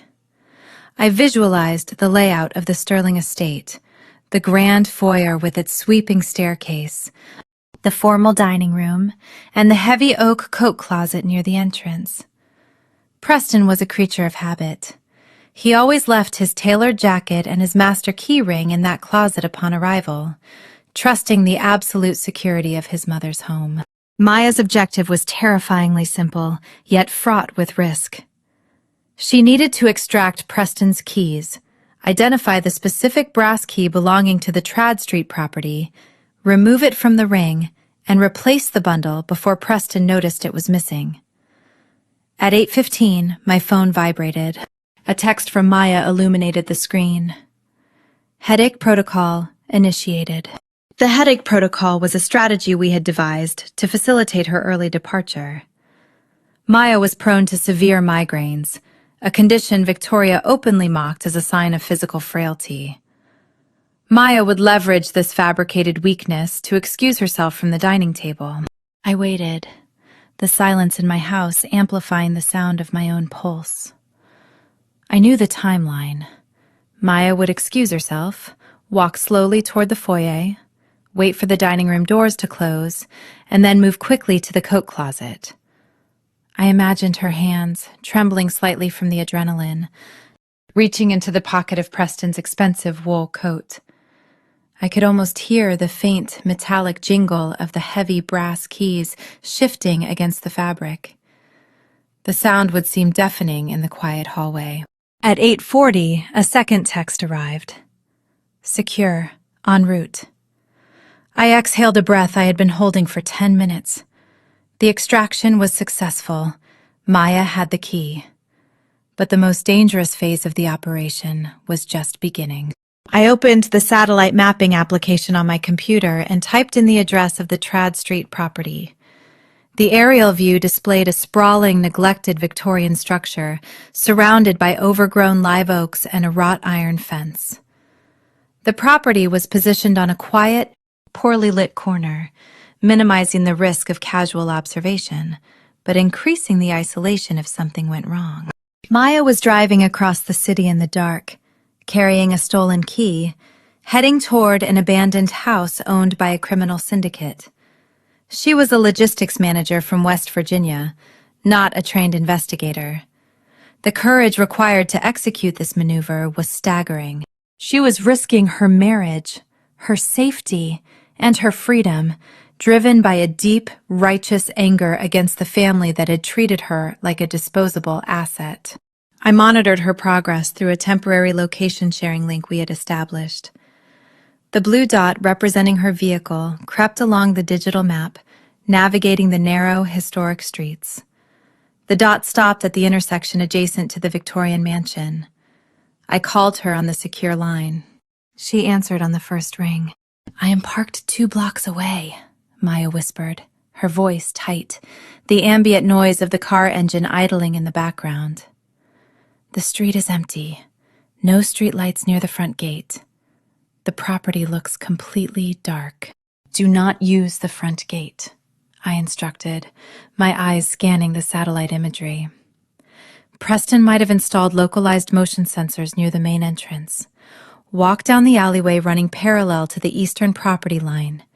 There is a service gate near the old carriage house. It should provide cover from the street. "Understood," Maya replied. The sound of a car door opening and closing transmitted through the speaker. Her footsteps echoed faintly against the pavement. "Keep your flashlight off until you are inside," I continued, guiding her through the darkness. "Let your eyes adjust. If you see any vehicles approach, step back into the shadows and wait. Do not rush." The audio feed transmitted the sound of Maya navigating the alleyway. I heard the rustle of overgrown foliage brushing against her clothing. A heavy, metallic squeal indicated she had reached the service gate and pushed it open. "I am in the backyard," Maya reported, her breathing slightly elevated. "The grass has overgrown. I am approaching the back door." "Insert the key slowly," I advised. "If the lock is rusted, do not force it. Apply steady pressure." A tense silence followed, broken only by the sound of metal scraping against metal. A solid, mechanical click echoed through the line. The deadbolt had disengaged. "I am inside," Maya whispered. The acoustic signature of the environment shifted from the open air to a hollow, resonant space. "It smells like mold and old wood. I am turning on my flashlight." "Keep the beam low," I warned. "Sweep the floor in front of you. Do not point it toward the windows." Maya narrated her movements as she navigated the abandoned mansion. The interior was stripped of furniture, the hardwood floors covered in a layer of fine dust. The architectural grandeur of the antebellum design was overshadowed by the neglect. This was the reality of the Sterling preservation efforts. They did not restore these homes. They hoarded them as assets. "I am in the main hallway," Maya reported. "There are 4 rooms on the ground floor, a parlor, a dining room, a library, and the kitchen." "Skip the parlor and the dining room," I directed, analyzing the layout based on common Victorian floor plans. "Those are public spaces. Victoria would hide the ledger in a space designed for privacy. Check the library first. Look for loose floorboards, hollow bookshelves, or a false paneling near the fireplace." I heard the sound of Maya's footsteps moving across the wood, transitioning to the library. The sweeping motion of her flashlight beam was audible in the slight shifts of the audio environment. "The library is empty," Maya stated, frustration edging into her voice. "Just bare shelves and peeling wallpaper. I do not see any obvious hiding spots." "Move to the kitchen," I instructed. Older homes often have secondary storage areas or root cellars beneath the kitchen floor. Maya relocated to the kitchen. "The floor is covered in old linoleum. It is peeling in the corners." "Wait." She paused. "There is a heavy area rug covering the center of the room. It looks out of place. It is clean. The rest of the house is covered in dust, but this rug looks like it was placed here recently. My heart accelerated. Roll the rug back. Carefully. The sound of heavy fabric sliding across linoleum transmitted through the phone. Maya gasped. There is a trap door, she said, her voice trembling with adrenaline. It is cut directly into the floorboards. There is an iron ring attached to it. Pull it up, I urged. What is underneath? I heard the groan of old wood lifting. It is a small compartment, Maya reported. There is a metal lockbox inside. We had found the vault. The master ledger, the physical architecture of the entire international money laundering syndicate, was sitting inside that compartment. Take the box, I commanded. Do not try to open it here. Just grab it and get out. I have it, Maya confirmed. It is heavy. Exit through the back door, I instructed, my eyes locked on the satellite map. Lock the deadbolt behind you. Retrace your steps through the alleyway. Do not run. Maya secured the back door and navigated the overgrown yard. The metallic squeal of the service gate confirmed she was back in the alleyway. She was moving quickly now, the adrenaline pushing her forward. I am almost to the car, she breathed. And then, the audio feed captured a sound that froze the blood in my veins. It was not the sound of Maya's footsteps. It was the low, powerful rumble of an expensive luxury engine turning onto Trad Street. Maya, stop! I ordered sharply. Do you see headlights? Yes, she whispered, panic spiking. A black SUV just pulled up to the front gate. It is Preston. The timeline had collapsed. Preston had either noticed the missing key or decided to conduct a random inspection of the property. He was standing outside the mansion, while Maya was trapped in the alleyway with the physical evidence that would send him to federal prison. Get down, I commanded. Stay in the shadows. Do not move until he goes inside. The chapter resolved the search for the ledger, but the physical infiltration had just escalated into a direct confrontation. Maya was pinned in the dark, holding the lockbox, while the architect of the criminal syndicate walked toward the front door. The extraction had become a fight for survival. The audio feed transmitted a sudden, sharp intake of breath.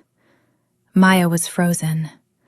The low, powerful rumble of the luxury engine idling outside the Trad Street property vibrated through the floorboards of the abandoned mansion. The situation had escalated from a covert infiltration into an imminent physical confrontation. Preston Sterling, the architect of a multi-million-dollar racketeering syndicate, was standing mere feet from the front door, while the Appalachian daughter-in-law he despised was trapped inside with the evidence that would send him to federal prison. Get down, I commanded again, my voice a harsh whisper. Stay out of the sight lines of the windows. Do not move until he goes inside. I stared at the satellite imagery on my monitor, tracing the potential entry points. Preston would not use the back service gate. He viewed himself as the rightful owner of the estate. He would enter through the front door using his master key. I am crouched behind the kitchen island, Maya breathed, her voice trembling. I have the lockbox. Leave the lockbox, I instructed rapidly, realizing the metal container would be too loud to transport during an evasion. Open it, take the ledger, leave everything else exactly as you found it. The sound of metal scraping against metal echoed through the line as Maya pried the lockbox open.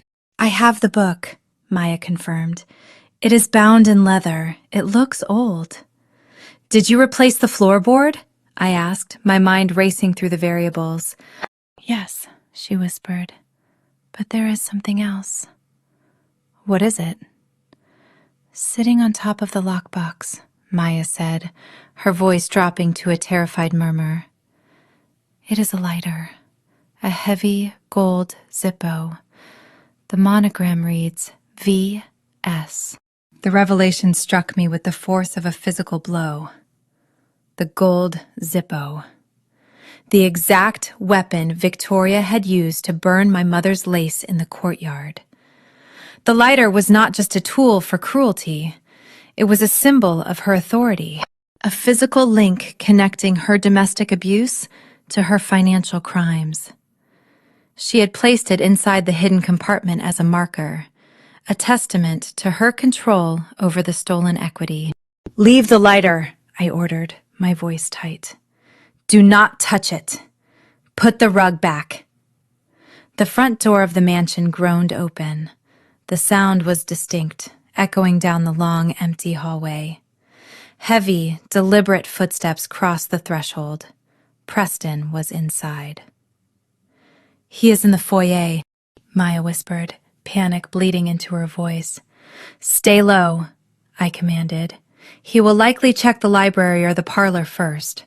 If he heads toward the kitchen, you have to move to the back door immediately." The footsteps paused. A bright, sweeping beam of light cut across the darkness, illuminating the hallway. Preston was using a high-powered flashlight. He was not conducting a casual inspection. He was searching for something specific. "He is checking the parlor," Maya breathed. "I can see the light reflecting off the floorboards." The tension in my home office was unbearable. The glowing blue light of my monitors cast long shadows across the walls. I was a compliance auditor, trained to analyze data from the safety of a corporate boardroom. I was not equipped to orchestrate a physical extraction. But Maya was relying on me to guide her through the darkness. "Listen to me carefully," I instructed, my voice unwavering, projecting a confidence I did not feel. "When he moves from the parlor to the library, his line of sight will be directed away from the kitchen. That is your window. You have to move to the back door, unlock the deadbolt, and exit the house. You cannot make a sound." The footsteps resumed, moving deeper into the mansion. The beam of light shifted, sweeping across the threshold of the library. "Now," I whispered. The audio feed captured the soft rustle of denim as Maya stood up. She moved across the kitchen floor, her footsteps barely audible. The sound of the deadbolt disengaging was a harsh, metallic click. "I am outside," Maya breathed, her voice shaking. "I am in the backyard." "Do not run," I warned. "Move quickly, but quietly, to the service gate. Stay in the shadows." I monitored her location on the digital map. The blue dot crept toward the alleyway. The extraction was almost complete. Suddenly, a loud, violent crash echoed through the audio feed. "What happened?" I demanded, my heart hammering against my ribs. "He knocked something over in the library," Maya gasped. "He is moving toward the kitchen." The footsteps on the audio feed accelerated, transitioning from a deliberate walk to a frantic sprint. Preston had realized someone was in the house. "Run!" I shouted. "Get to the alleyway! Now!" The sound of Maya sprinting through the overgrown grass filled the speaker. The service gate shrieked as she shoved it open. She was in the alleyway, running toward her vehicle. Behind her, the back door of the mansion slammed open. Preston's voice roared into the night, a feral, guttural sound of pure rage. He had discovered the breach. "He is in the backyard," Maya sobbed, the sound of her car keys jangling as she reached her vehicle. "Get in the car and lock the doors," I instructed, my voice cold, forcing the panic down. "Start the engine. Do not turn your headlights on until you are at the end of the block." The car door slammed shut. The locks engaged with a solid, mechanical clunk. The engine roared to life. Maya accelerated away from the intersection, leaving the abandoned mansion and the enraged architect behind in the darkness. The extraction was successful. We had the master ledger. "I am on the highway," Maya reported, her breathing erratic, the adrenaline still coursing through her veins. "I have the book." "Drive straight to my house," I commanded. "Do not stop. Do not answer your phone." 30 minutes later, Maya pulled into my driveway. She hurried up the front steps, clutching the leather-bound ledger to her chest. I unlocked the door and pulled her inside, locking the deadbolt behind her. She collapsed onto the sofa, her hands trembling as she placed the ledger on the coffee table. The book was worn, the leather cracked and stained with age. It was a physical manifestation of decades of stolen wealth. I opened the ledger. The pages were filled with neat, handwritten columns of account routing numbers, offshore shell company designations, and precise records of wire transfers. It was the complete architecture of the international money laundering syndicate. "This is it," I said, my voice barely a whisper. "This is the physical anchor Agent Miller needs to secure the RICO warrant." Maya stared at the ledger, her eyes wide. "We actually did it." "We did," I confirmed, closing the book. "But the dynamic has fundamentally shifted. Preston knows someone breached his sanctuary. He knows the vault was compromised." "He will assume it was you," Maya warned. "He will," I agreed. "And when he checks the compartment and realizes the ledger is missing, but the gold Zippo is still there, he will understand that this is no longer a localized family dispute over a ruined wedding. He will realize his entire criminal empire is exposed." The chapter resolved the heist, but the psychological tension had ramped up to an agonizing level. Preston was a predator who had just discovered his prey possessed lethal fangs. He would not wait for the legal process to unfold.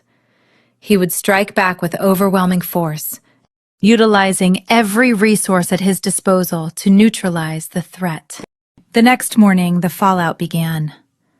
I woke early, the physical exhaustion of the previous night weighing heavily on my limbs. I walked into the kitchen to brew coffee, the leather-bound ledger resting securely on my office desk. As the coffee machine sputtered to life, a heavy, rhythmic knocking echoed through the house. It was not the polite knock of a delivery driver. It was the demanding, aggressive pounding of someone who expected immediate compliance. I walked to the front door and looked through the peephole. Preston was standing on the porch. He was not wearing his tailored suit. He wore a rumpled linen shirt, his hair disheveled, his eyes bloodshot and frantic. The polished arrogance that usually defined his demeanor was completely gone. He looked desperate. I unlocked the deadbolt and opened the door, leaving the security chain engaged. Preston stared at me, his chest heaving. The silence stretched between us, thick and volatile. He was analyzing my expression, searching for a sign of guilt, a flicker of fear. I offered nothing. I stood perfectly still, projecting the cold, clinical detachment of a compliance auditor. "I know what you did," Preston said, his voice a hoarse, ragged whisper. The psychological warfare had begun. Preston was attempting to gaslight me, to force a confession through intimidation. But I possessed the ultimate leverage. I knew his secrets, and I knew exactly how to destroy him. The new conflict was not about acquiring evidence. It was about surviving the desperate retaliation of a cornered architect. The silence stretching between Preston and me at the front door was not the heavy, hesitant silence of a broken relationship. It was the volatile silence of a standoff. He stood on the porch, his chest rising and falling in erratic, shallow breaths. The transformation was startling. The polished, arrogant real estate broker who had threatened to bleed me dry just a few days ago was gone. In his place stood a man projecting the frantic, chaotic energy of someone who felt the ground crumbling beneath his feet. "I know what you did," Preston repeated, his voice cracking, shedding the hoarse whisper for a desperate plea. I did not ask him what he meant. I did not confirm or deny the breach of the Trad Street property. As an auditor, you learn that silence is a mirror. It forces the person across from you to confront their own reflection, and in doing so, they often reveal the extent of their knowledge. Preston took a step forward, closing the distance to the threshold. He did not attempt to force the door open, but his proximity was a calculated invasion of space. "The lockbox," he said, the words spilling out in a hurried, panicked rush. "The floorboard in the kitchen, it was empty. The ledger is gone." He was confessing.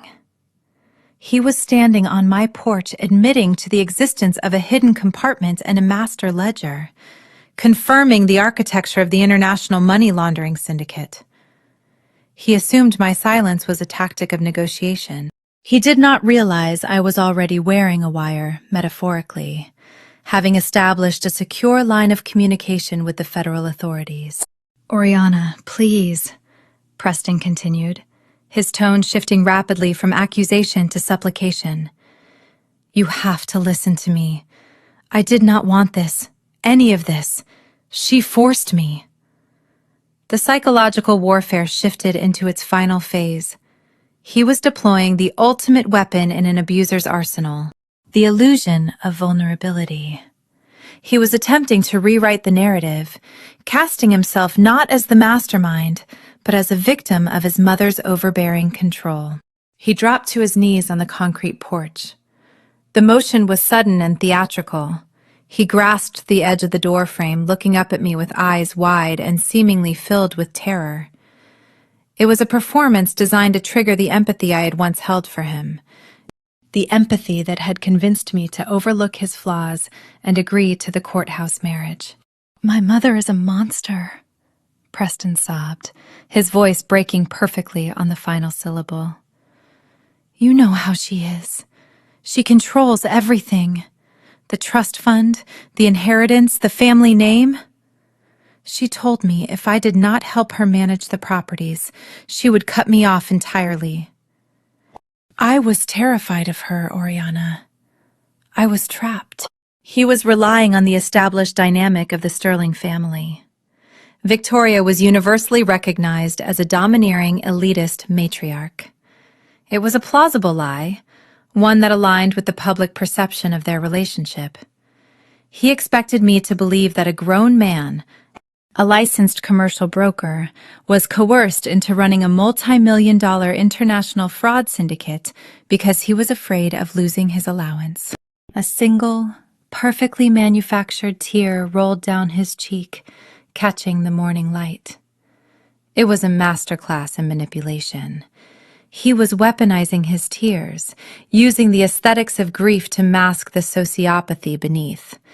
He wanted me to see a broken son, desperate for redemption. But I did not see a broken son. I saw the digital signatures. I saw the heavy-handed scrawl authorizing the eviction of an 80-year-old widow. I saw the offshore wire transfers moving stolen equity to the Cayman Islands. I saw the cold, calculated efficiency of the property theft. Preston was not a pawn. He was the architect. Victoria may have provided the social cover, but Preston engineered the mechanism. "I can fix this," Preston begged, reaching a hand toward me, his fingers trembling.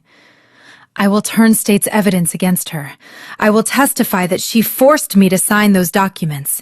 We can use the ledger to negotiate a plea deal. Just give the book back to me, Ori. Let me handle my mother.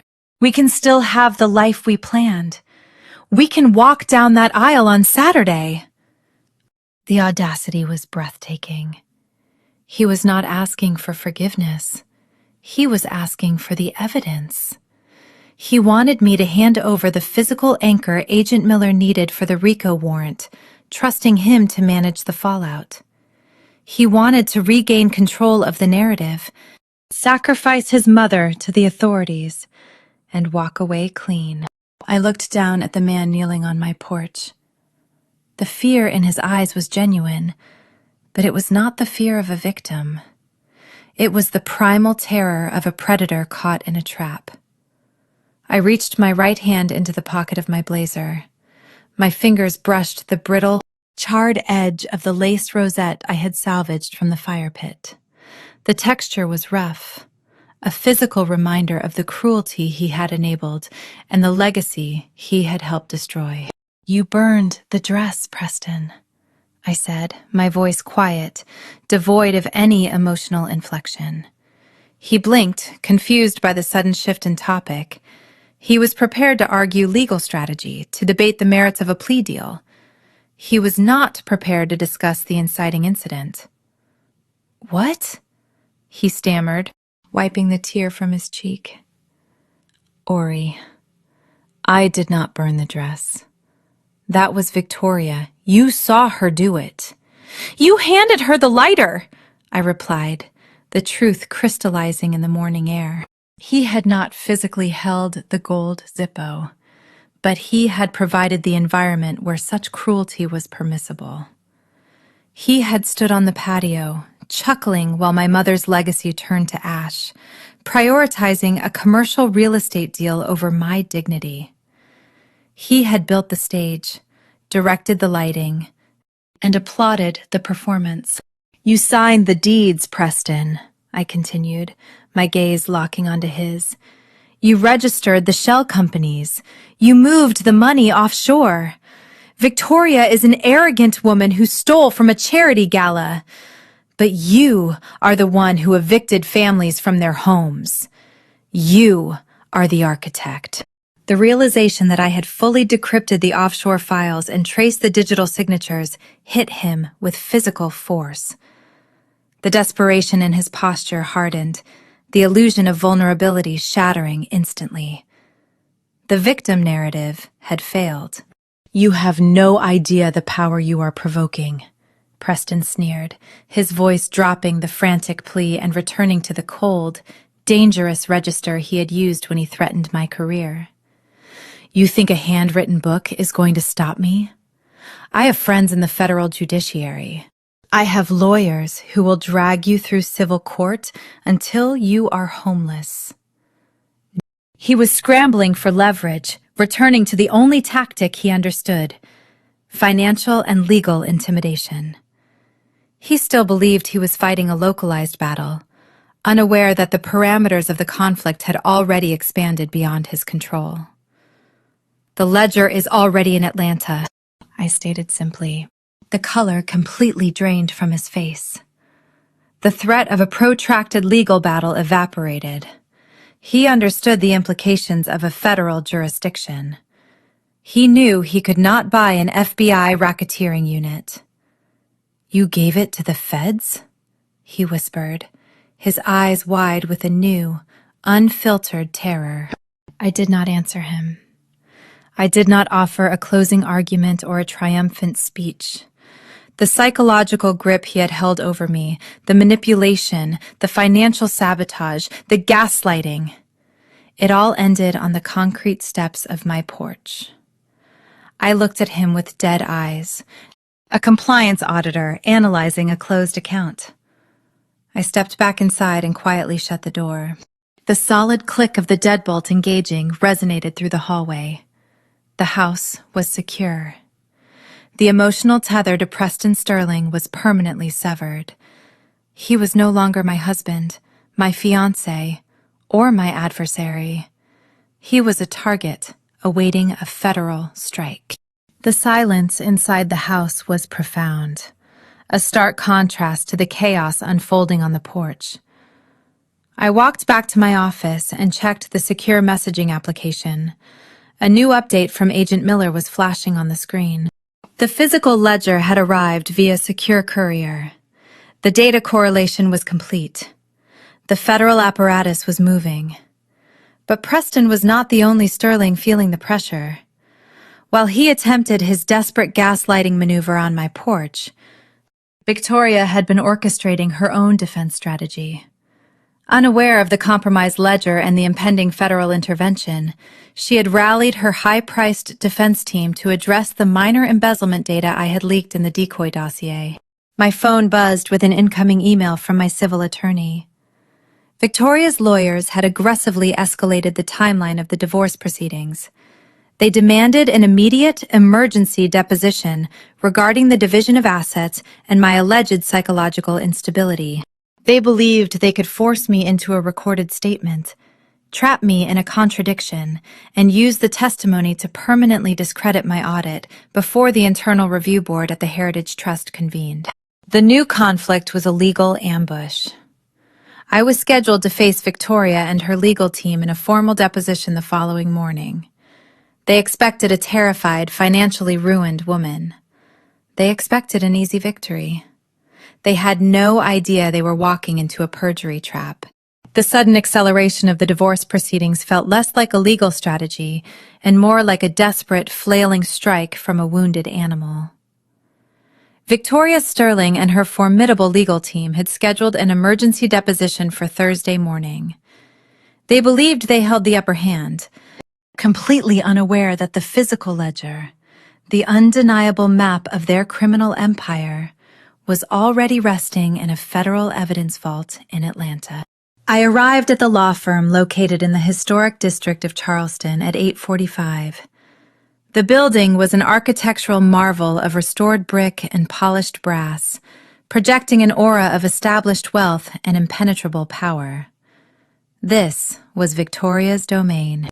She had likely golfed with the senior partners. She expected the environment to intimidate me. My attorney, a sharp, pragmatic litigator named David, met me in the lobby.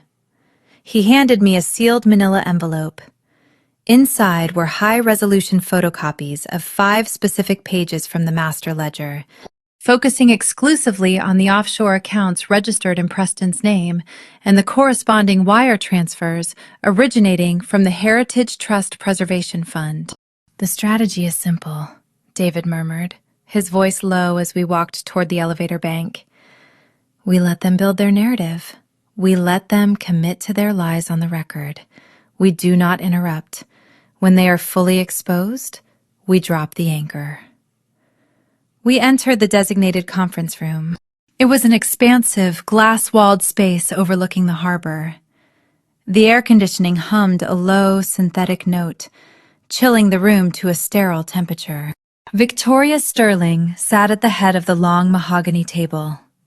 She wore a tailored charcoal suit, her posture rigid, her expression a mask of aristocratic disdain.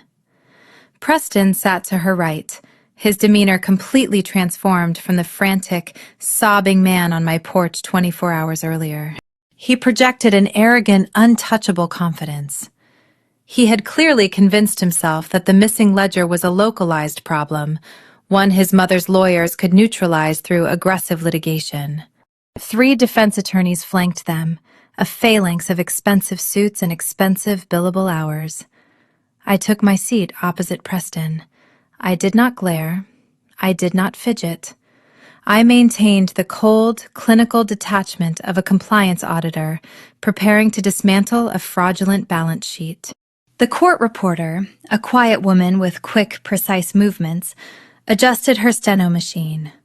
The lead defense attorney, an older man named Harrison Vance, a distant cousin of the corrupt family court judge overseeing our case, initiated the proceedings. "State your name for the record," Vance instructed, his tone dismissive. The deposition began as expected.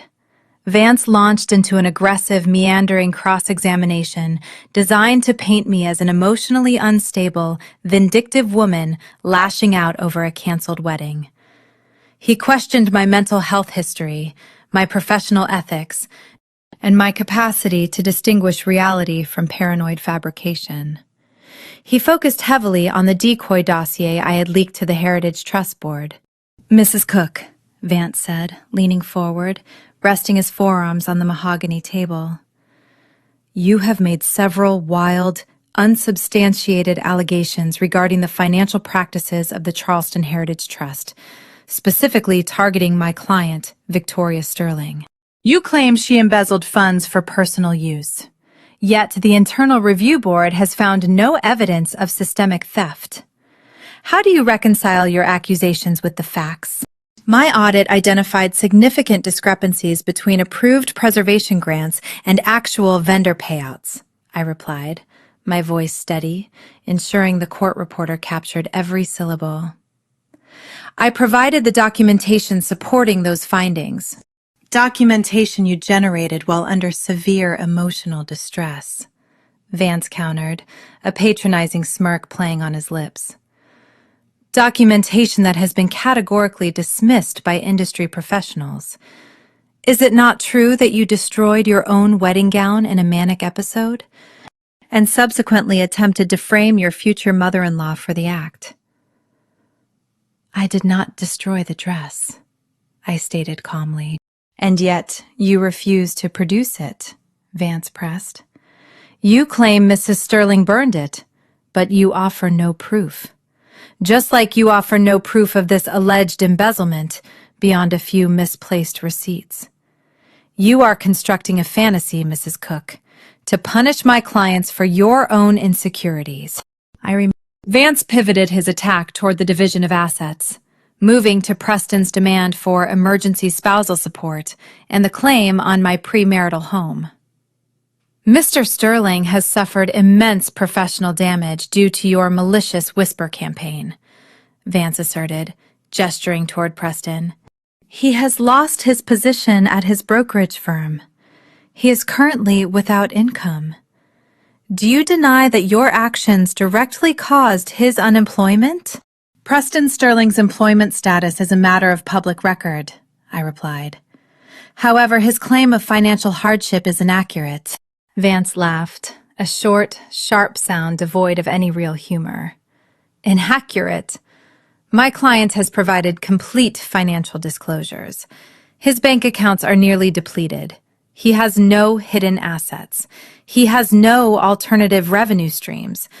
He is entirely dependent on the equitable distribution of your shared marital property, which includes the home you currently occupy. This was the moment. Vance had just formally established Preston's financial narrative on the record. He had explicitly denied the existence of hidden assets or alternative revenue streams. David cleared his throat, adjusting his glasses. Mr. Vance, before we proceed further regarding the division of assets, I would like to introduce a new exhibit into evidence. David unsealed the manila envelope and withdrew the photocopies of the master ledger. He slid the documents across the polished mahogany table. The papers came to rest directly in front of Preston and Victoria. Exhibit A, David stated, his voice ringing with absolute clarity in the sterile room. A copy of handwritten financial records tracking the movement of funds from the Charleston Heritage Trust to 3 specific shell companies registered in the British Virgin Islands. The records indicate these offshore entities are controlled by Preston Sterling. The atmosphere in the conference room shifted instantly. The arrogant smirk vanished from Vance's face. Preston stared at the photocopies, his complexion turning an ashen gray. The color drained from Victoria's cheeks, leaving her looking suddenly fragile and terrifyingly old. "What is this?" Vance demanded, his voice losing its polished resonance. "These are unverified documents. You cannot introduce fabricated evidence into a deposition." "They are not fabricated, Mr. Vance," I interjected, leaning forward, closing the distance across the table.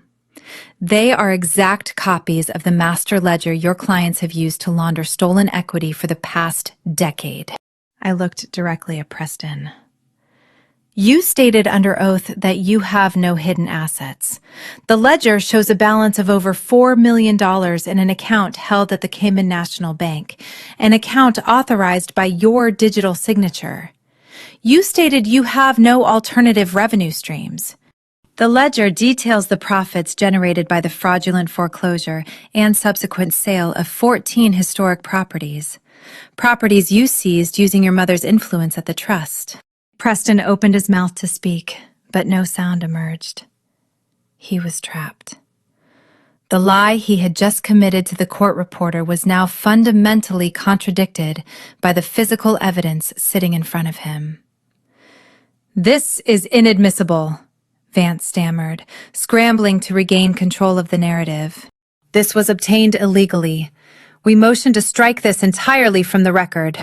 You can motion whatever you like, Counselor, David replied smoothly. But the fact remains, your client has perjured himself regarding his financial disclosures. Then, the true target of the trap snapped. Victoria Sterling, the woman who had spent 30 years cultivating an image of impenetrable patrician grace, lost her composure.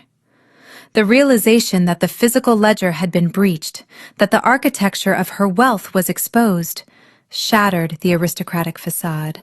She did not see a legal maneuver. She saw the destruction of the Sterling name. She slammed her hands onto the mahogany table, the sound echoing sharply against the glass walls. "You stole it!" Victoria screamed, her voice shrill and hysterical, abandoning all pretense of decorum. She pointed a trembling, manicured finger at me. "You sent that Appalachian trash into my son's house to steal my property. You think you can destroy me with a stolen book? I built the Heritage Trust. Those grants belong to me. I decided who deserved to live in those homes, not some pathetic, working-class compliance auditor." The court reporter's fingers flew across the steno machine, capturing every single word. The silence that followed Victoria's outburst was absolute. Vance closed his eyes, his shoulders slumping. The expensive defense team exchanged horrified glances. Victoria had not just admitted to the theft of the ledger. She had explicitly confessed to controlling the preservation grants and orchestrating the fraudulent evictions. She had validated the contents of the ledger while screaming on the record in a room full of sworn witnesses. Preston buried his face in his hands, realizing his mother had just handed the prosecution the exact corroborating testimony they needed. "Thank you, Mrs. Sterling," David said quietly, closing his legal pad. "I believe we have everything we need for today." I stood up from the leather chair. I looked at Victoria, who was now trembling with a mixture of rage and terror, finally understanding the catastrophic error she had made. I looked at Preston, the broken architect whose sociopathic empire was collapsing around him.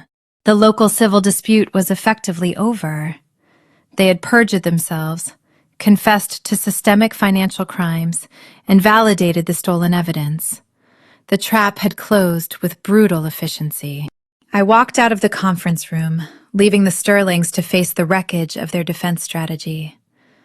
The air in the hallway felt lighter, stripped of the oppressive humidity of their arrogance. I stepped onto the sidewalk of the historic district, the mid-morning sun bright and unyielding. I pulled out my phone and dialed Agent Miller.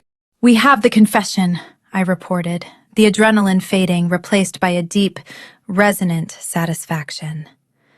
"Victoria admitted to the scheme on the record. The transcript will be available in an hour." "Excellent work, Oriana," Miller replied, the sound of organized chaos echoing in the background of the federal field office. "The audio from the boardroom gave us the leverage. The physical ledger gave us the map.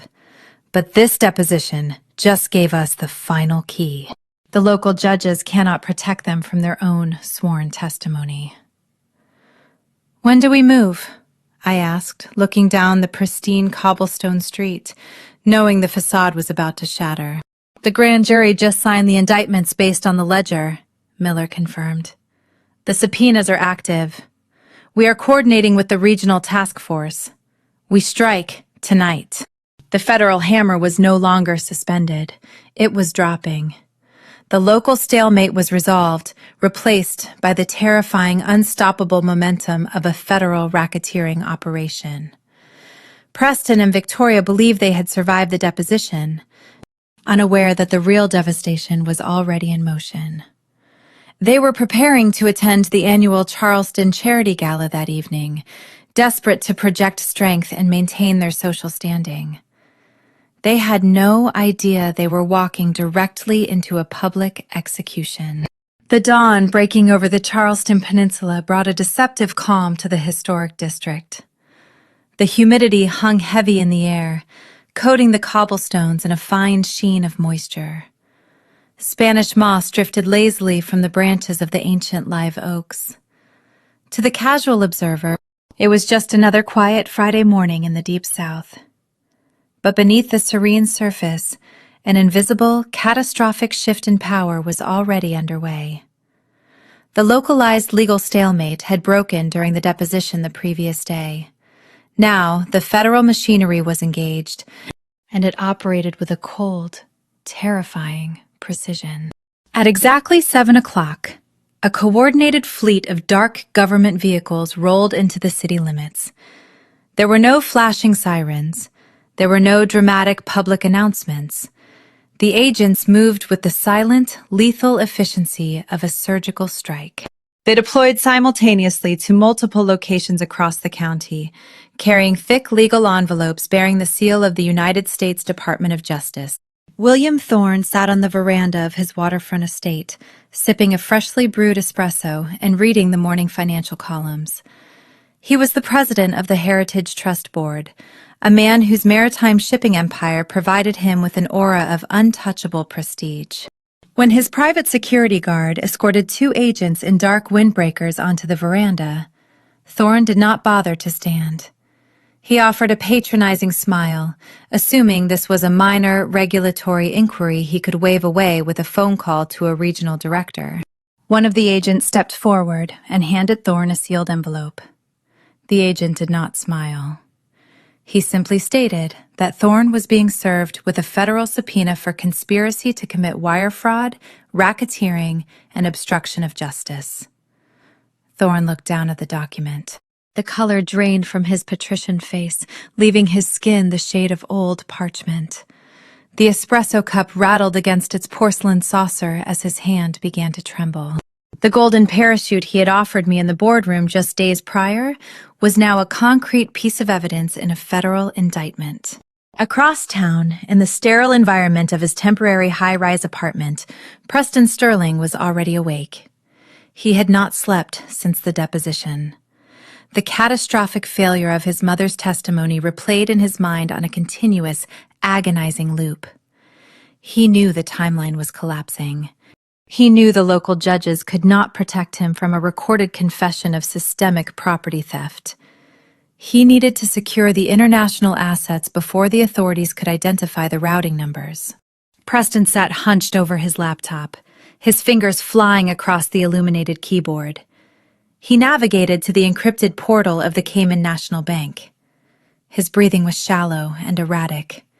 He intended to initiate a series of rapid wire transfers, moving the stolen millions from the offshore accounts into decentralized, untraceable cryptocurrency wallets.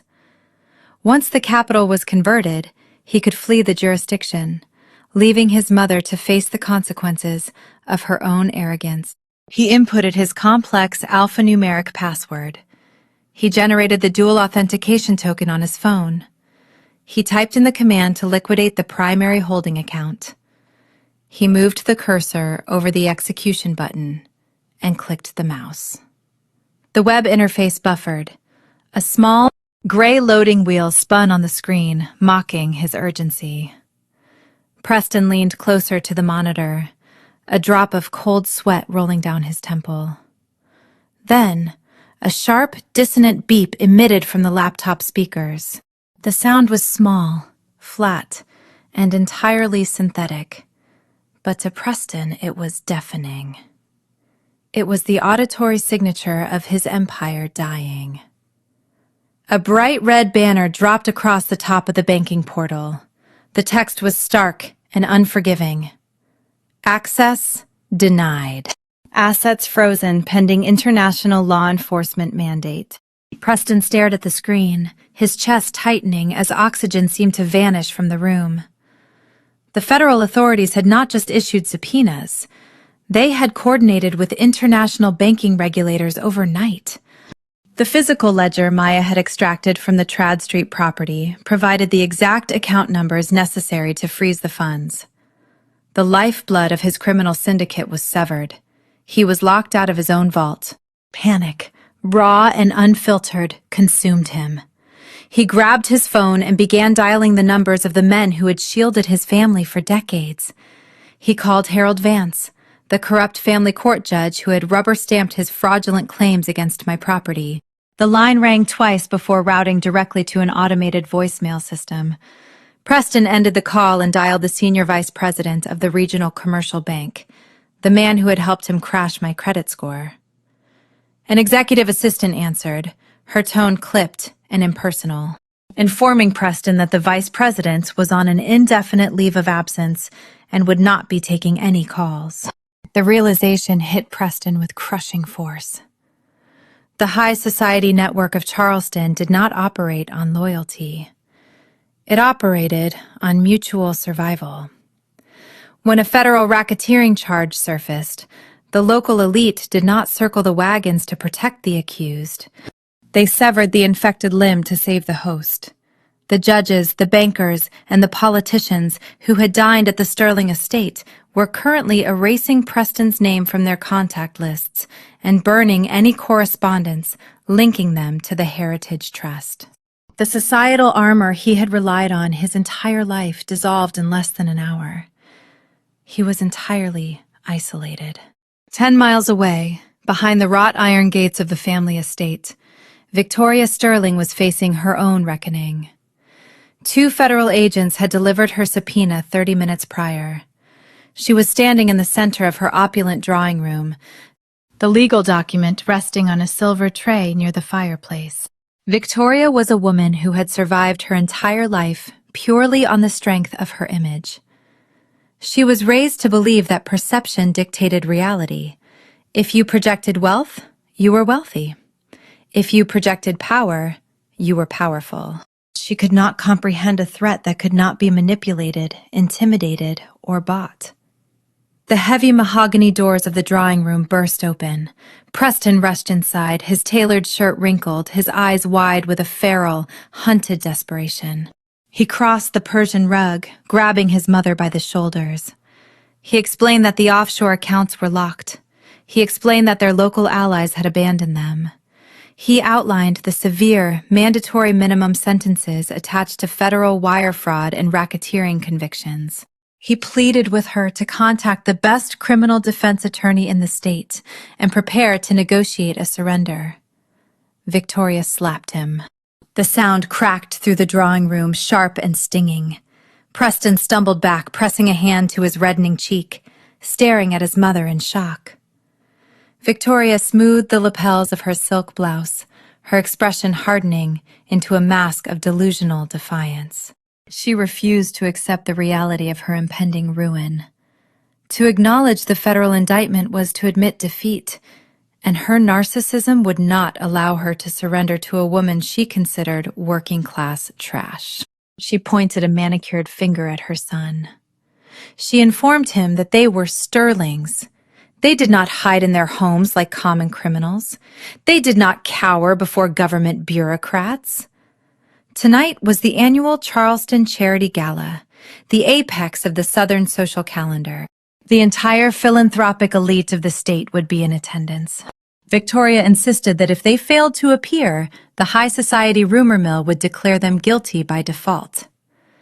But if they walked into that ballroom, draped in diamonds and projecting untouchable grace, they would prove to the world that they were unaffected by the baseless allegations of a hysterical former daughter-in-law.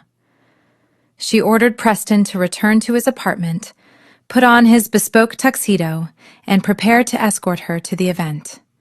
She was going to hold court, and she demanded his compliance. Preston looked at the woman who had birthed him, recognizing the depth of her insanity.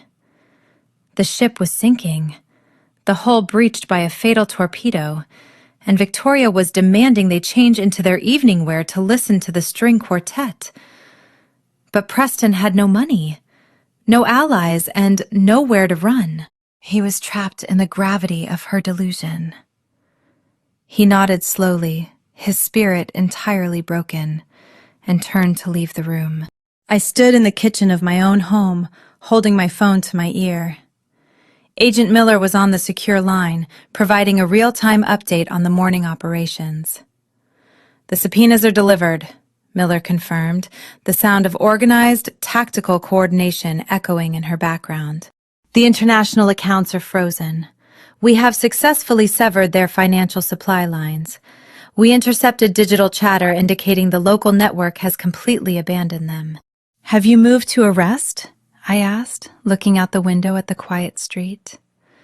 Not yet, Miller replied, a tactical edge entering her voice.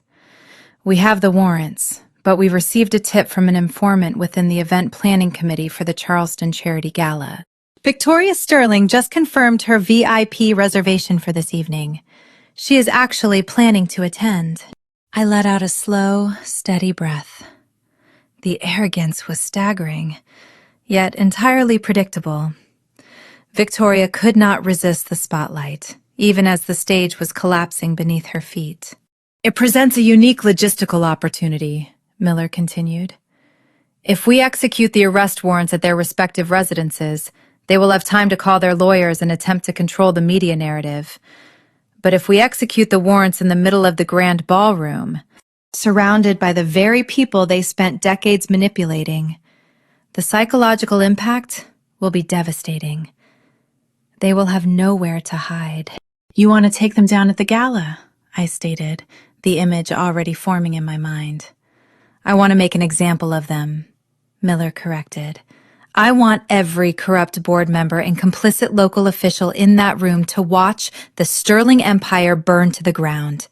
And Oriana, I have secured a +1 for the evening. I think you should be there to watch the fire. I looked at the charred piece of my mother's lace sitting on the counter. The investigative phase was over. The trap was sprung, and the prey was walking willingly into the final enclosure. I told Agent Miller I would find a suitable dress. The stage was set for the ultimate public reckoning. The Charleston Charity Gala was not merely an event. It was an ecosystem. Held annually in the grand ballroom of the city's most exclusive historic hotel, it was the venue where the elite reinforced their social hierarchies, secured political alliances, and negotiated corporate mergers under the guise of philanthropic goodwill. The architecture of the room was designed to intimidate, featuring vaulted ceilings painted with intricate frescoes, massive crystal chandeliers that fractured the light into thousands of glittering prisms, and floor-to-ceiling windows draped in heavy velvet. I arrived shortly after 8 o'clock. I did not wear the customary evening gown expected of the female attendees. I wore a tailored black suit, sharp and unadorned, projecting the precise, functional aesthetic of a compliance auditor entering a hostile boardroom. Agent Miller met me in the lobby. She wore a similar dark suit, an earpiece resting discreetly in her right ear. "The perimeter is secure," Miller murmured, handing me a small embossed guest pass. "We have unmarked units covering the valet station, the service elevators, and the kitchen exits. Nobody is leaving this building until the warrants are executed." We bypassed the main receiving line and took a secondary staircase to the mezzanine level. The balcony offered an unobstructed view of the ballroom floor below. The noise was a sophisticated roar, a blend of a classical string quartet struggling to be heard over the cacophony of hundreds of wealthy individuals engaged in animated conversation. Waiters navigated the crowded floor, carrying silver trays loaded with champagne flutes and delicate hors d'oeuvres. From my vantage point, I scanned the crowd, searching for the architects of the fraud. It did not take long to locate them. Victoria Sterling was holding court near the center of the room, positioned directly beneath the largest chandelier. She wore an emerald green gown that swept the polished hardwood floor, a staggering display of diamonds glittering at her throat and wrists. She was laughing, her head tilted back in a gesture of practiced elegance. She projected an aura of absolute invulnerability. Preston stood a few feet behind her. He wore a bespoke tuxedo, but the tailoring could not hide the rigidity in his posture. Unlike his mother, he could not fully suppress the terror of the frozen offshore accounts. He held a glass of bourbon, his knuckles white around the crystal tumbler. He kept scanning the exits, his eyes darting across the room with the frantic, jerky movements of a cornered animal. Victoria was orchestrating a desperate performance. She engaged the mayor in conversation, touched the arm of a prominent state senator, and smiled brightly at the wives of regional banking executives. She was utilizing the gala to reinforce her social capital, operating under the delusion that if the elite perceived her as powerful, the federal government would simply retreat. She really thinks she can charm her way out of a RICO indictment? Miller noted, observing the scene from the balcony, a note of genuine incredulity in her voice. She built her entire life on the premise that perception is reality, I replied, watching Victoria gesture animatedly to a group of wealthy donors. She believes the federal agents are just another group of people she can manipulate or intimidate through sheer societal force. Down on the floor, the string quartet finished their piece, the final notes lingering in the humid air. A momentary lull settled over the crowd as guests reached for fresh drinks. A sharp, distinct clink of crystal echoed through the ballroom as someone tapped a knife against a champagne flute, signaling a toast. The timing was poetic. It was the exact moment the heavy, brass-handled double doors at the main entrance of the ballroom swung open. The doors did not open smoothly. They were pushed wide with a synchronized, authoritative force that commanded immediate attention. The ambient chatter near the entrance died instantly, creating a wave of silence that rippled rapidly across the crowded floor. 12 federal agents entered the room. They did not wear tactical gear. They wore standard-issue Navy windbreakers featuring the bold, yellow letters FBI printed across the back. The stark, utilitarian aesthetic of the federal uniforms clashed violently against the silk gowns and bespoke tuxedos filling the ballroom. The agents moved in a tight, disciplined formation, cutting a path directly through the crowd. The silence spread, swallowing the entire room. The string quartet stopped playing, the musicians lowering their instruments in confusion. The guests parted instinctively, stepping back to avoid the advancing line of federal authority. Victoria Sterling froze. The smile vanished from her face, replaced by a look of sheer, uncomprehending horror. The delusion she had carefully maintained all day finally shattered. The federal government had not retreated. They had arrived at her coronation. Preston dropped his bourbon glass. The heavy crystal shattered against the hardwood floor, the sharp noise echoing in the silent ballroom. He turned toward the service exit, a primal instinct to flee, overriding any rational thought.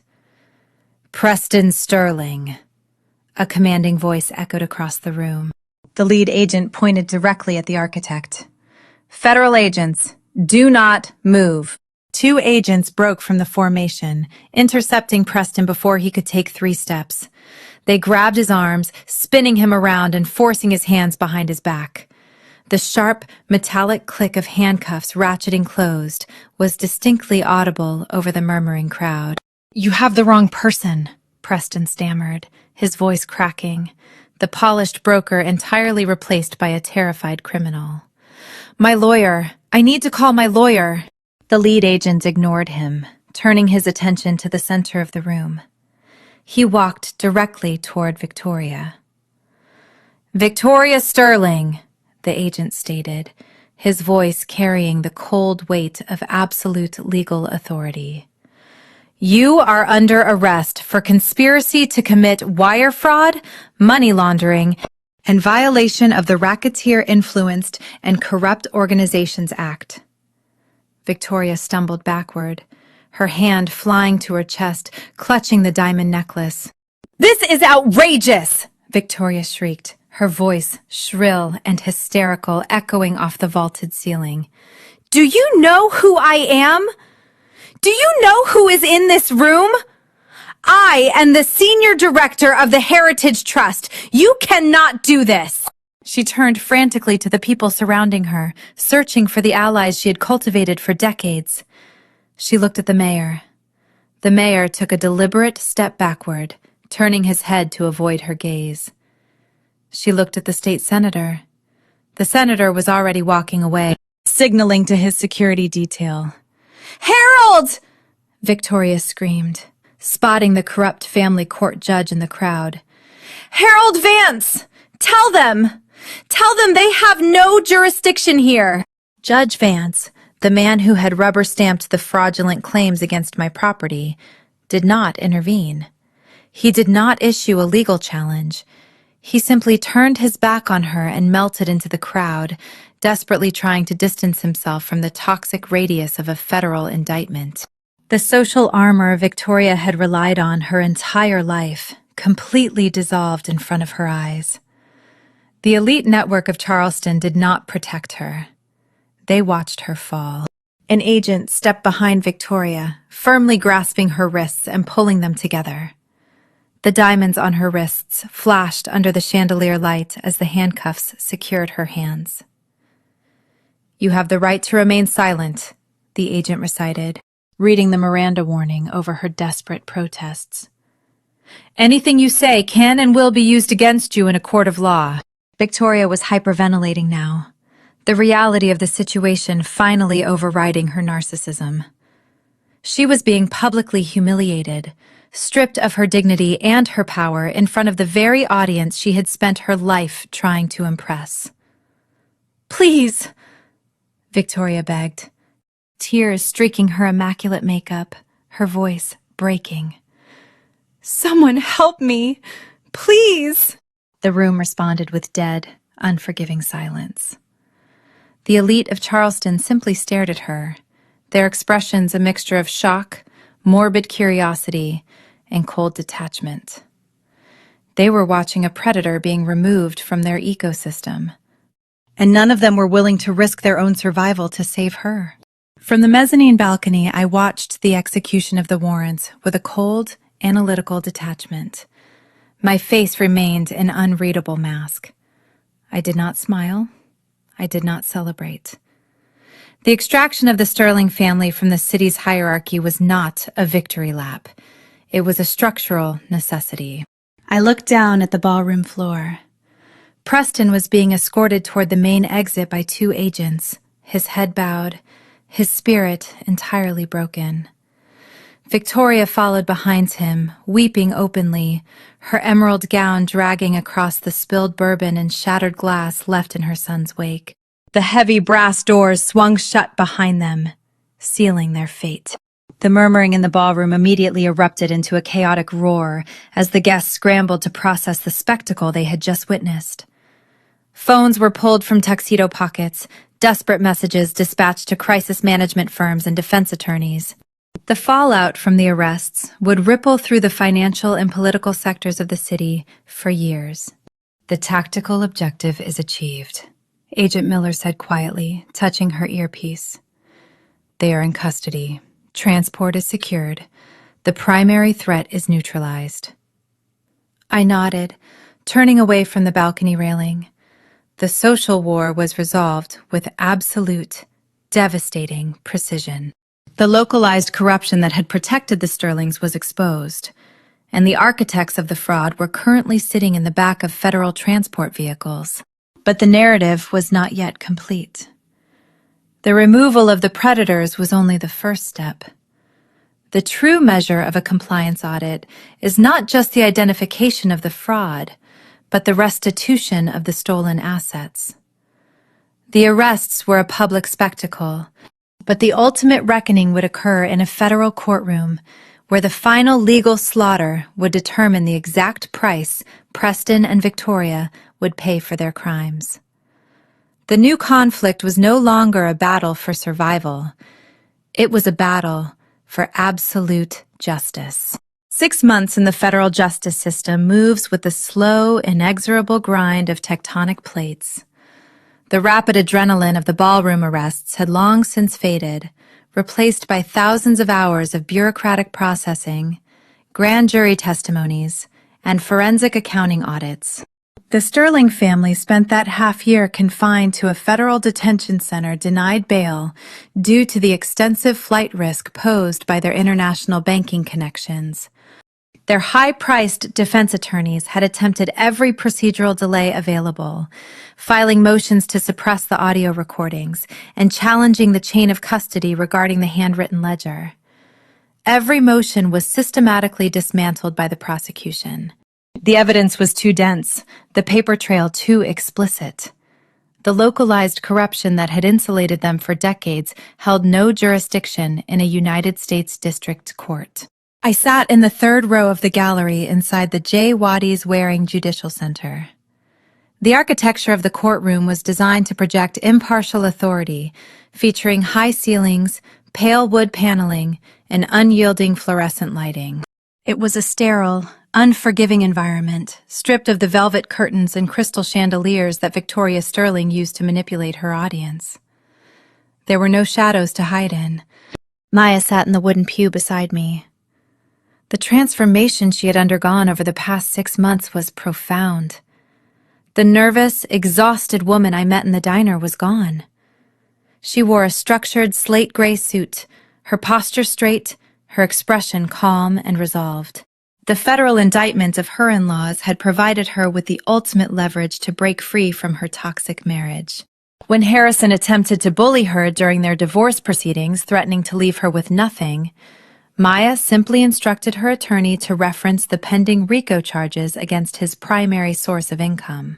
The Sterling family assets were under federal seizure, and Harrison was terrified of being implicated as an accessory. He signed the settlement agreement without a trial, relinquishing a significant portion of his untainted personal liquid assets to expedite her departure.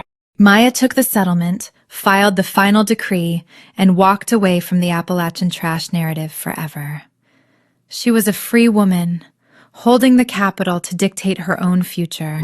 A heavy wooden door adjacent to the jury box swung open. 2 United States Marshals entered the courtroom, followed by the defendants.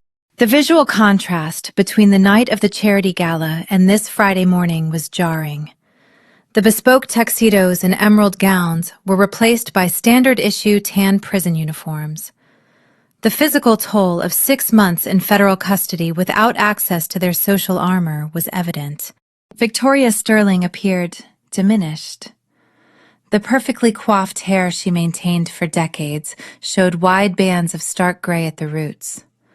Her skin lacked the expensive vitality of her former life, appearing papery and pale. She kept her eyes focused on the floor, avoiding the gaze of the gallery. Preston walked behind her. His shoulders were slumped, the arrogant posture of the untouchable real estate broker entirely broken. He looked older, his face drawn and shadowed. He shuffled toward the defense table, the chain connecting his ankle cuffs rattling softly against the carpeted floor. The sound was a stark auditory reminder of his new reality. Judge Maria Alvarez entered the courtroom, taking her seat at the elevated bench. She was a jurist known for her sharp intellect and her profound disdain for white-collar criminals who exploited systemic vulnerabilities. She arranged her files, adjusting her microphone with a crisp, deliberate motion. The prosecution had already delivered their sentencing memorandums, detailing the meticulous extraction of funds from the Heritage Trust and the calculated deployment of shell companies to seize historic properties.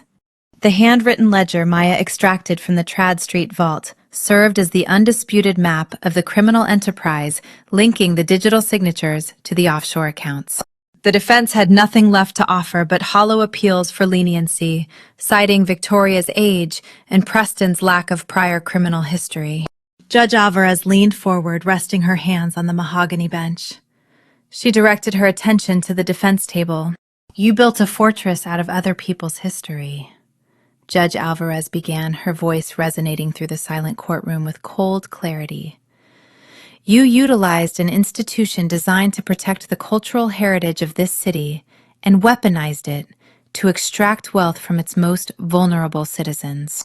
You did not stumble into a momentary lapse of judgment. You engineered a predatory ecosystem relying on your societal privilege to shield yourselves from consequence." She turned her gaze specifically to Victoria. "Victoria Sterling, you presented yourself as a guardian of preservation. In reality, you were a parasite, You identified elderly citizens living on fixed incomes. You weaponized compliance codes to force them into impossible debt, and you orchestrated their evictions. You stole their generational equity to fund your galas and inflate your vanity. Your defense counsel requests leniency based on your civic contributions. I find those contributions to be nothing more than a smokescreen for your racketeering. Victoria closed her eyes, a subtle tremor shaking her narrow shoulders. The delusion of her impenetrable status was finally eradicated by the unforgiving weight of the federal record. For the charges of conspiracy to commit wire fraud and money laundering, Judge Alvarez stated her tone unwavering. I sentence you to 180 months in federal prison. 15 years. The sentence was a functional life term for a woman of her age. Judge Alvarez picked up her wooden gavel. She struck the sounding block once. The impact was heavy and definitive. It was not a loud noise, but it carried a finality that seemed to alter the air pressure in the room. The strike of the wood was the physical manifestation of the door closing on the Sterling dynasty. The judge then shifted her focus to Preston. Preston Sterling, your defense strategy attempted to cast you as a reluctant participant, coerced by your mother's influence, Judge Alvarez stated, reading from her prepared notes. The digital forensics tell a different story. The metadata places your signature on every fraudulent deed, every offshore wire transfer, and every shell company incorporation. You were not a pawn in this enterprise. You were the architect. You utilized your real estate license not to facilitate legitimate commerce, but to expedite the theft of private property. You designed the mechanism that ruined dozens of lives. Preston stared straight ahead, his jaw tight, a muscle twitching near his temple. He had always believed he was the smartest person in the room, manipulating the local judges and local bankers with ease. He was now facing a judge he could not buy, assessing a ledger he could not erase. For the charges of racketeering, wire fraud, and the orchestration of the property theft syndicate, Judge Alvarez pronounced, I sentence you to 240 months in federal prison. 20 years. The sentence stripped away the prime decades of his life, confining the arrogant broker to a concrete cell until he was well into his 50s. But the sentencing was only the punitive phase of the hearing. The true measure of justice, the objective that had driven my audit from the very beginning, was about to be formalized. Judge Alvarez picked up a secondary stack of documents detailing the asset forfeiture agreements. Incarceration serves the interest of public safety, Judge Alvarez continued, but it does not make the victims whole. The federal government has seized the contents of the offshore accounts located in the Cayman Islands and the British Virgin Islands. Those funds will be used to satisfy the civil penalties and court costs. However, the physical real estate portfolio managed by your shell companies represents a different category of stolen asset. I looked a few rows ahead of me in the gallery. Sitting quietly next to a victim advocate was the 80-year-old widow from Rutledge Avenue, the woman whose fraudulent eviction notice I had traced to Preston's digital signature. She wore a simple floral dress, clutching a worn leather handbag in her lap. I am ordering the immediate dissolution of the 3 primary shell companies involved in this syndicate, Judge Alvarez commanded. Furthermore, in an act of direct restitution, the court orders the immediate transfer of the historic property deeds currently held by those entities back to their original rightful owners. The fraudulent liens are hereby voided. The equity is restored. A collective breath swept through the gallery. The widow from Rutledge Avenue pressed a hand to her mouth, tears spilling over her wrinkled cheeks. The sterile legal proceedings had just delivered a profound human victory. The court was not just punishing the predators, it was unmaking the damage they had inflicted. The historic homes were returning to the working-class families who had bled to maintain them. It was a moment of pure, undeniable, poetic justice. The hearing concluded. Judge Alvarez adjourned the court, stepping down from the bench and disappearing into her chambers. The tension in the room broke, replaced by the quiet, efficient movements of the federal marshals preparing to transport the prisoners. Maya turned to me, her eyes shining with a fierce, quiet pride. We did not need to speak. The objective was accomplished. The Appalachian Ally and the compliance auditor had successfully dismantled the elite fortress. Maya stood up, adjusting the strap of her bag, ready to walk out of the courthouse and into a life entirely her own. I remained seated in the wooden pew, watching the marshal secure the defendants. Victoria was led away first, her posture broken, her gaze fixed firmly on the carpet. She did not look back. The marshals approached Preston, checking the restraints on his wrists and ankles. They prompted him to move toward the side exit. He turned, shuffling slowly, his chains clinking with every step. Halfway to the door, he stopped. He turned his head, scanning the gallery until his eyes locked onto mine. I sat perfectly still. I did not offer a victorious smile. I did not glare with lingering hatred. I felt a profound emptiness regarding the man standing in the orange jumpsuit.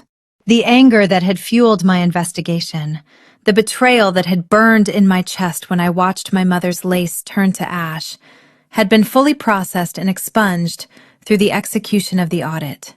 Preston looked at me, searching for a reaction, searching for some acknowledgement of the bond we once shared or the destruction he had caused. He wanted to see that he still mattered, that his presence still evoked an emotional response. I gave him nothing. I maintained the cold, clinical detachment of an auditor closing a finalized file. I simply turned my head, looking away from him and focusing on the heavy wooden doors leading out to the sunlit street. The marshals nudged him forward. The heavy door closed behind him, severing the final thread connecting my life to the Sterling family.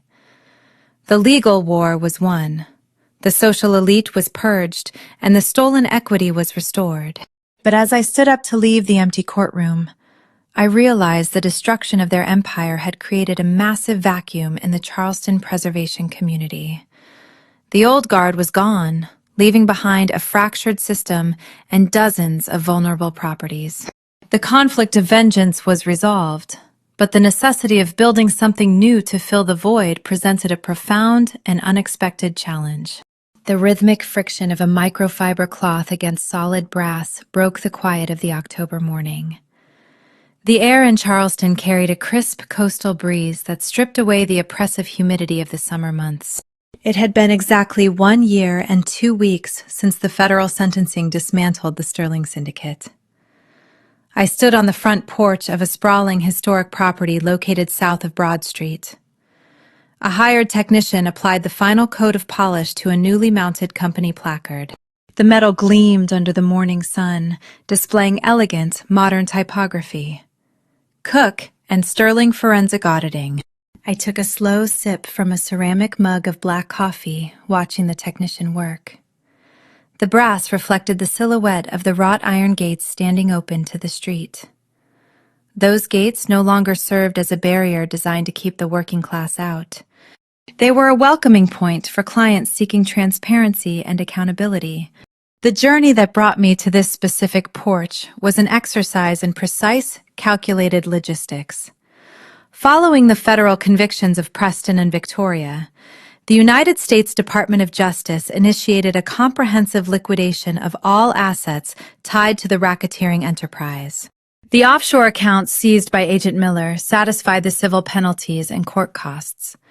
However, the physical properties acquired through illicit funds were subjected to public police auctions to generate restitution capital.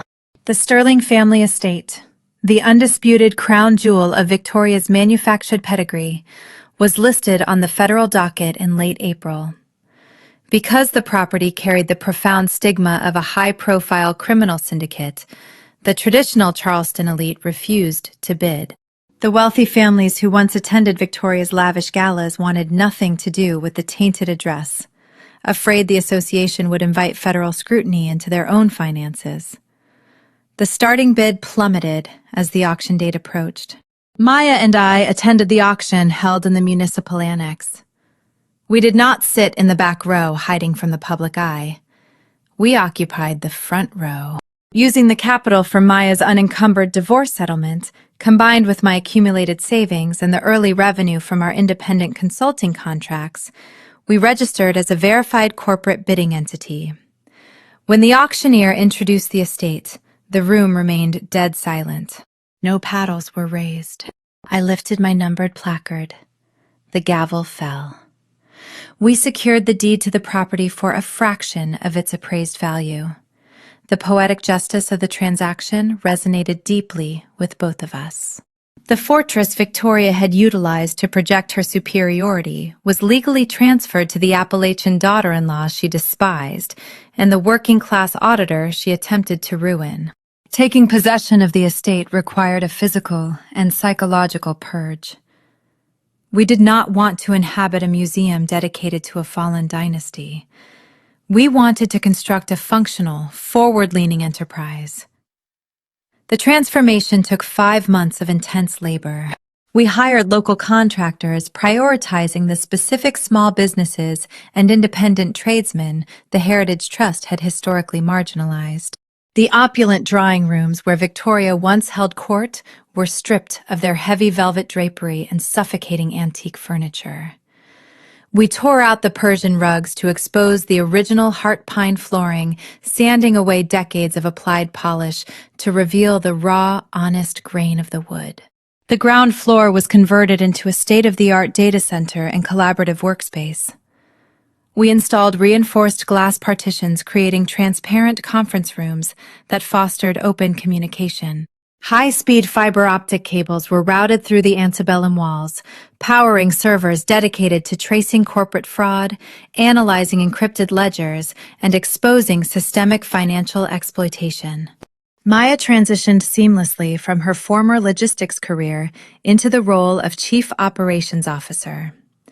She managed the firm's infrastructure, coordinated with our growing roster of clients, and optimized our internal security protocols.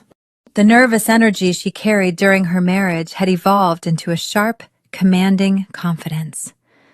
She walked through the renovated corridors not as a guest hoping to avoid criticism, but as an owner, dictating the trajectory of her own company. Our firm quickly gained traction. We were not just auditors. We were the women who took down the Heritage Trust Syndicate.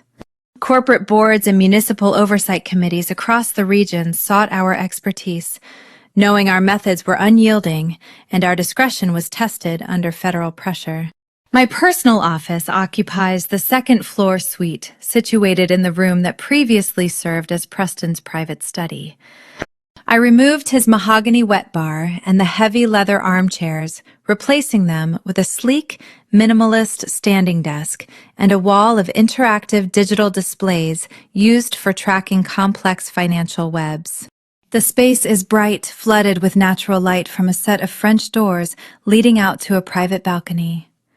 The balcony overlooks the enclosed brick courtyard. I walked over to the glass doors, the coffee mug warming my hands, and looked down at the space below. The stone fire pit is gone. I hired a landscaping crew to demolish it during the first week of renovations. The jagged stones and soot-stained bricks were hauled away in a dumpster. In its place, we planted a thriving garden of native South Carolina sweetgrass and resilient climbing ivy. The scent of unleaded gasoline and burning silk that haunted my memory for the past year is entirely eradicated, replaced by the clean, sharp aroma of damp earth and coastal flora. The courtyard is no longer a site of destruction. It is a place of growth. I turned back toward my desk. Resting on the polished surface positioned right beside my primary monitor is a small, custom-built shadow box frame constructed from brushed steel. The glass is museum-grade, eliminating any glare from the overhead lights.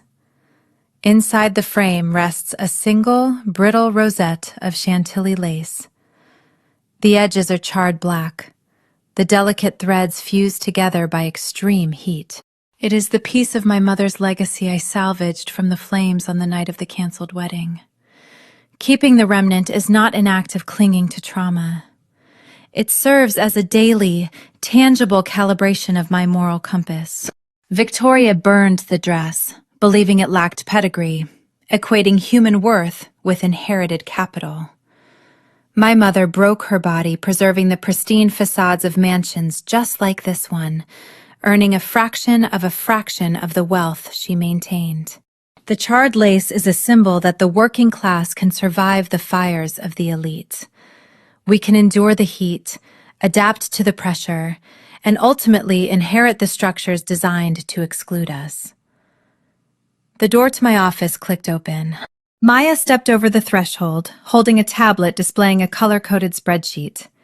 She wore a tailored navy blazer, her expression focused and professional. The preliminary data from the municipal housing audit just finished compiling, Maya announced, walking over to the interactive display board. We found a pattern. 3 shell corporations are purchasing distressed properties in the North District, and they share a registered agent with the zoning commissioner. A familiar thrill of the hunt coursed through my veins. The Sterling Syndicate was dismantled, but corruption is a persistent weed. It adapts, it hides, and it finds new cracks in the foundation to exploit. Our firm was built to eradicate those weeds, pulling them up by the roots and exposing them to the light of legal scrutiny. Run the routing numbers on the registered agent, I instructed, setting my coffee mug down next to the framed lace. Cross-reference their political campaign contributions over the last election cycle. We follow the money. Maya smiled, a sharp, predatory expression that looked entirely natural on her face. Already running the algorithm. We should have the offshore connections mapped by noon. She left the office, the door closing softly behind her. The hum of the servers downstairs vibrated faintly through the floorboards. It was the sound of an efficient, unyielding machine operating at peak capacity. I sat down at my desk and looked at the encrypted files populating my monitor. The journey from the smoky courtyard to this command center required the methodical dismantling of my own life. I had to let the illusion of my marriage burn. I had to endure the temporary ruin of my credit, the threat to my home, and the whisper campaigns designed to break my spirit. The elite rely on intimidation because their power is inherently fragile. They construct elaborate social structures, host lavish charity galas, and burn the possessions of those they deem inferior to create an illusion of invulnerability. They operate under the assumption that volume equates to strength. They believe that if they scream loud enough, if they strike hard enough, the opposition will simply surrender. But a compliance auditor understands the fundamental flaw in that philosophy. True power does not require a stage. It does not need to throw a tantrum, burn a dress, or demand compliance through fear. It relies on the quiet, undeniable gravity of facts. It operates in the silent spaces between the numbers, tracing the hidden connections and documenting the undeniable truths. I tapped the keyboard, pulling up the first line of code for the new investigation. The blue light of the monitor reflected in my eyes, clear and focused. The Sterling family attempted to teach me a lesson about pedigree and survival. They succeeded, just not in the manner they intended. They taught me that the most lethal response to cruelty is not to scream back into the void. The most lethal response is cold, clinical precision. True power does not scream. True power does not burn. True power audits. It waits, and it wins. We spend our lives building. As parents in modern America, we are the desperate, hopeful architects of our children's futures, laying down bricks of opportunity, education, and comfort. We want them to have the world. We want to protect them from the harsh elements of reality. But in our relentless, Uniquely American pursuit of success, where achievement is often measured by zip codes, college acceptances, and corporate titles, we must occasionally pause and ask ourselves, what kind of foundation are we really pouring? The chilling saga of the Sterling family is more than just a dramatic tale of corporate fraud and quiet, calculated revenge.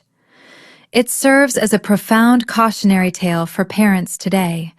It holds up a mirror to the darkest corners of our culture, where the aggressive pursuit of status can silently, gradually eclipse the cultivation of character. From the perspective of one who views self-improvement and the love of God as the true bedrock of a meaningful life, reflecting on this story reveals the ghosts of parenting failures that can haunt any home if we are not vigilant. Consider the Sterling family's societal and legal armor. It was a masterpiece of illusion, built entirely on sand.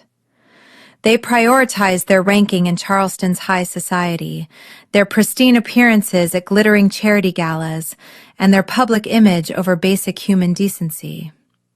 How often do we, in our own lives, worry more about how our children are perceived than who they actually are in the dark? We push them toward prestigious environments, sometimes forgetting to check the pulse of their integrity. The lesson here is stark and urgent. We must teach our children that a good name is never something inherited through hoarded wealth or manufactured influence. A good name is built, day by day, through consistent, honest, and often invisible actions. In God's eyes, the unblinking eyes of truth hold infinitely more weight than any bespoke tuxedo, diamond necklace, or elite pedigree. We must raise children who understand that their character is their true currency. The tragedy of the Sterlings was not merely in their crimes, but in the environment of their home. Victoria Sterling's unchecked narcissism directly bred Preston's evolution into a sociopathic architect of fraud. This kind of moral decay does not happen overnight. It happens through years of a parent shielding a child from the consequences of his actions. It happens when we enable bad behavior in the name of love. Preston's chilling ability to manufacture tears to manipulate those around him reveals a heart that was never taught the devastating, beautiful value of genuine repentance. As parents, our deepest instinct is to catch our children before they fall. But true love, the kind of love modeled by Christ, involves discipline, boundaries, and the profound courage to correct. We must allow our children to fail, to feel the weight of their mistakes, and to apologize with raw sincerity.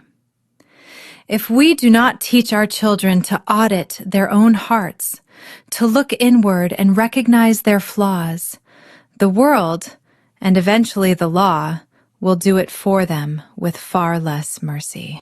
In the American South, and indeed across our nation, tradition and heritage are powerful forces that anchor us to our past.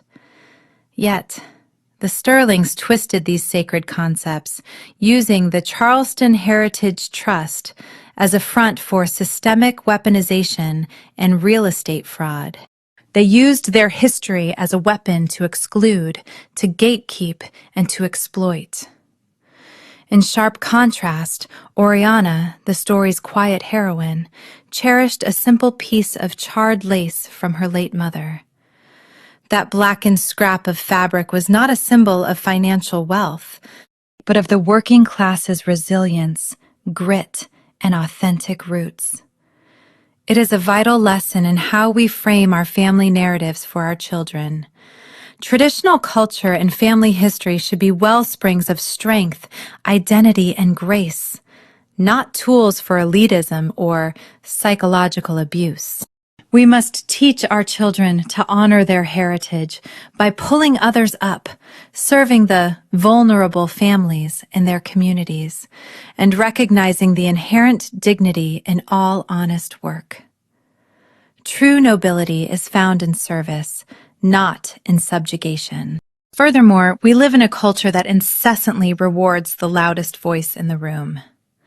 Reality television and modern discourse teach our youth that screaming, burning bridges, and loud cruelty are the fastest routes to power.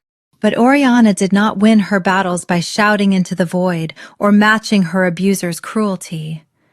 She won through the meticulous application of her professional skills, her emotional restraint, and her patient, silent, systematic pursuit of justice. In a world that equates aggression with strength, we must guide our children to discover the quiet power of competence and integrity. Encourage them to master their craft, to regulate their emotions, and to develop skills that will allow them to survive the fires of life. When a child's foundation is anchored in the root of self-improvement and an abiding love of God, they do not need to fight dirty to win. They do not need to perform. They simply need to stand firm in the truth. Finally, we look at Maya. Her journey reminds us that breaking toxic cycles is perhaps the bravest act a human being can undertake. Family loyalty is a beautiful virtue, but it should never come at the cost of a person's soul. Maya chose to shred a sugar packet in silent fear for years. But eventually, she found the profound courage to help dismantle the empire of deceit that had kept her captive. We must empower our children to be allies of the truth, even when it costs them their comfort or their social standing. We must teach them that walking free from a toxic family dynamic or a harmful friend group to pursue what is right is an act of monumental spiritual growth. Storytelling has the unique power to reflect our deepest struggles and illuminate our path forward. If you found a piece of your own journey in these words, or if you are striving to raise children of character in a complex and often unforgiving world, I invite you to join our community. Please follow the channel Sophia Told Stories for more narratives that explore the depths of the human heart, challenge our perspectives, and remind us of the values that truly matter. As the dust settles on the Sterling estate, the ultimate takeaway echoes loudly in the silence they left behind. True power doesn't scream or burn. It audits, it waits, and it wins. As parents, our highest calling is to raise children who do not need to burn others down just to feel warm. Our hope is that we leave them with a light inside their chests, a quiet, enduring flame of integrity, resilience, and compassion. And as we watch them walk out the front door and into the world, we are left to look at our own hands and wonder, have we given them the tools to build a sanctuary, or have we simply handed them the matches?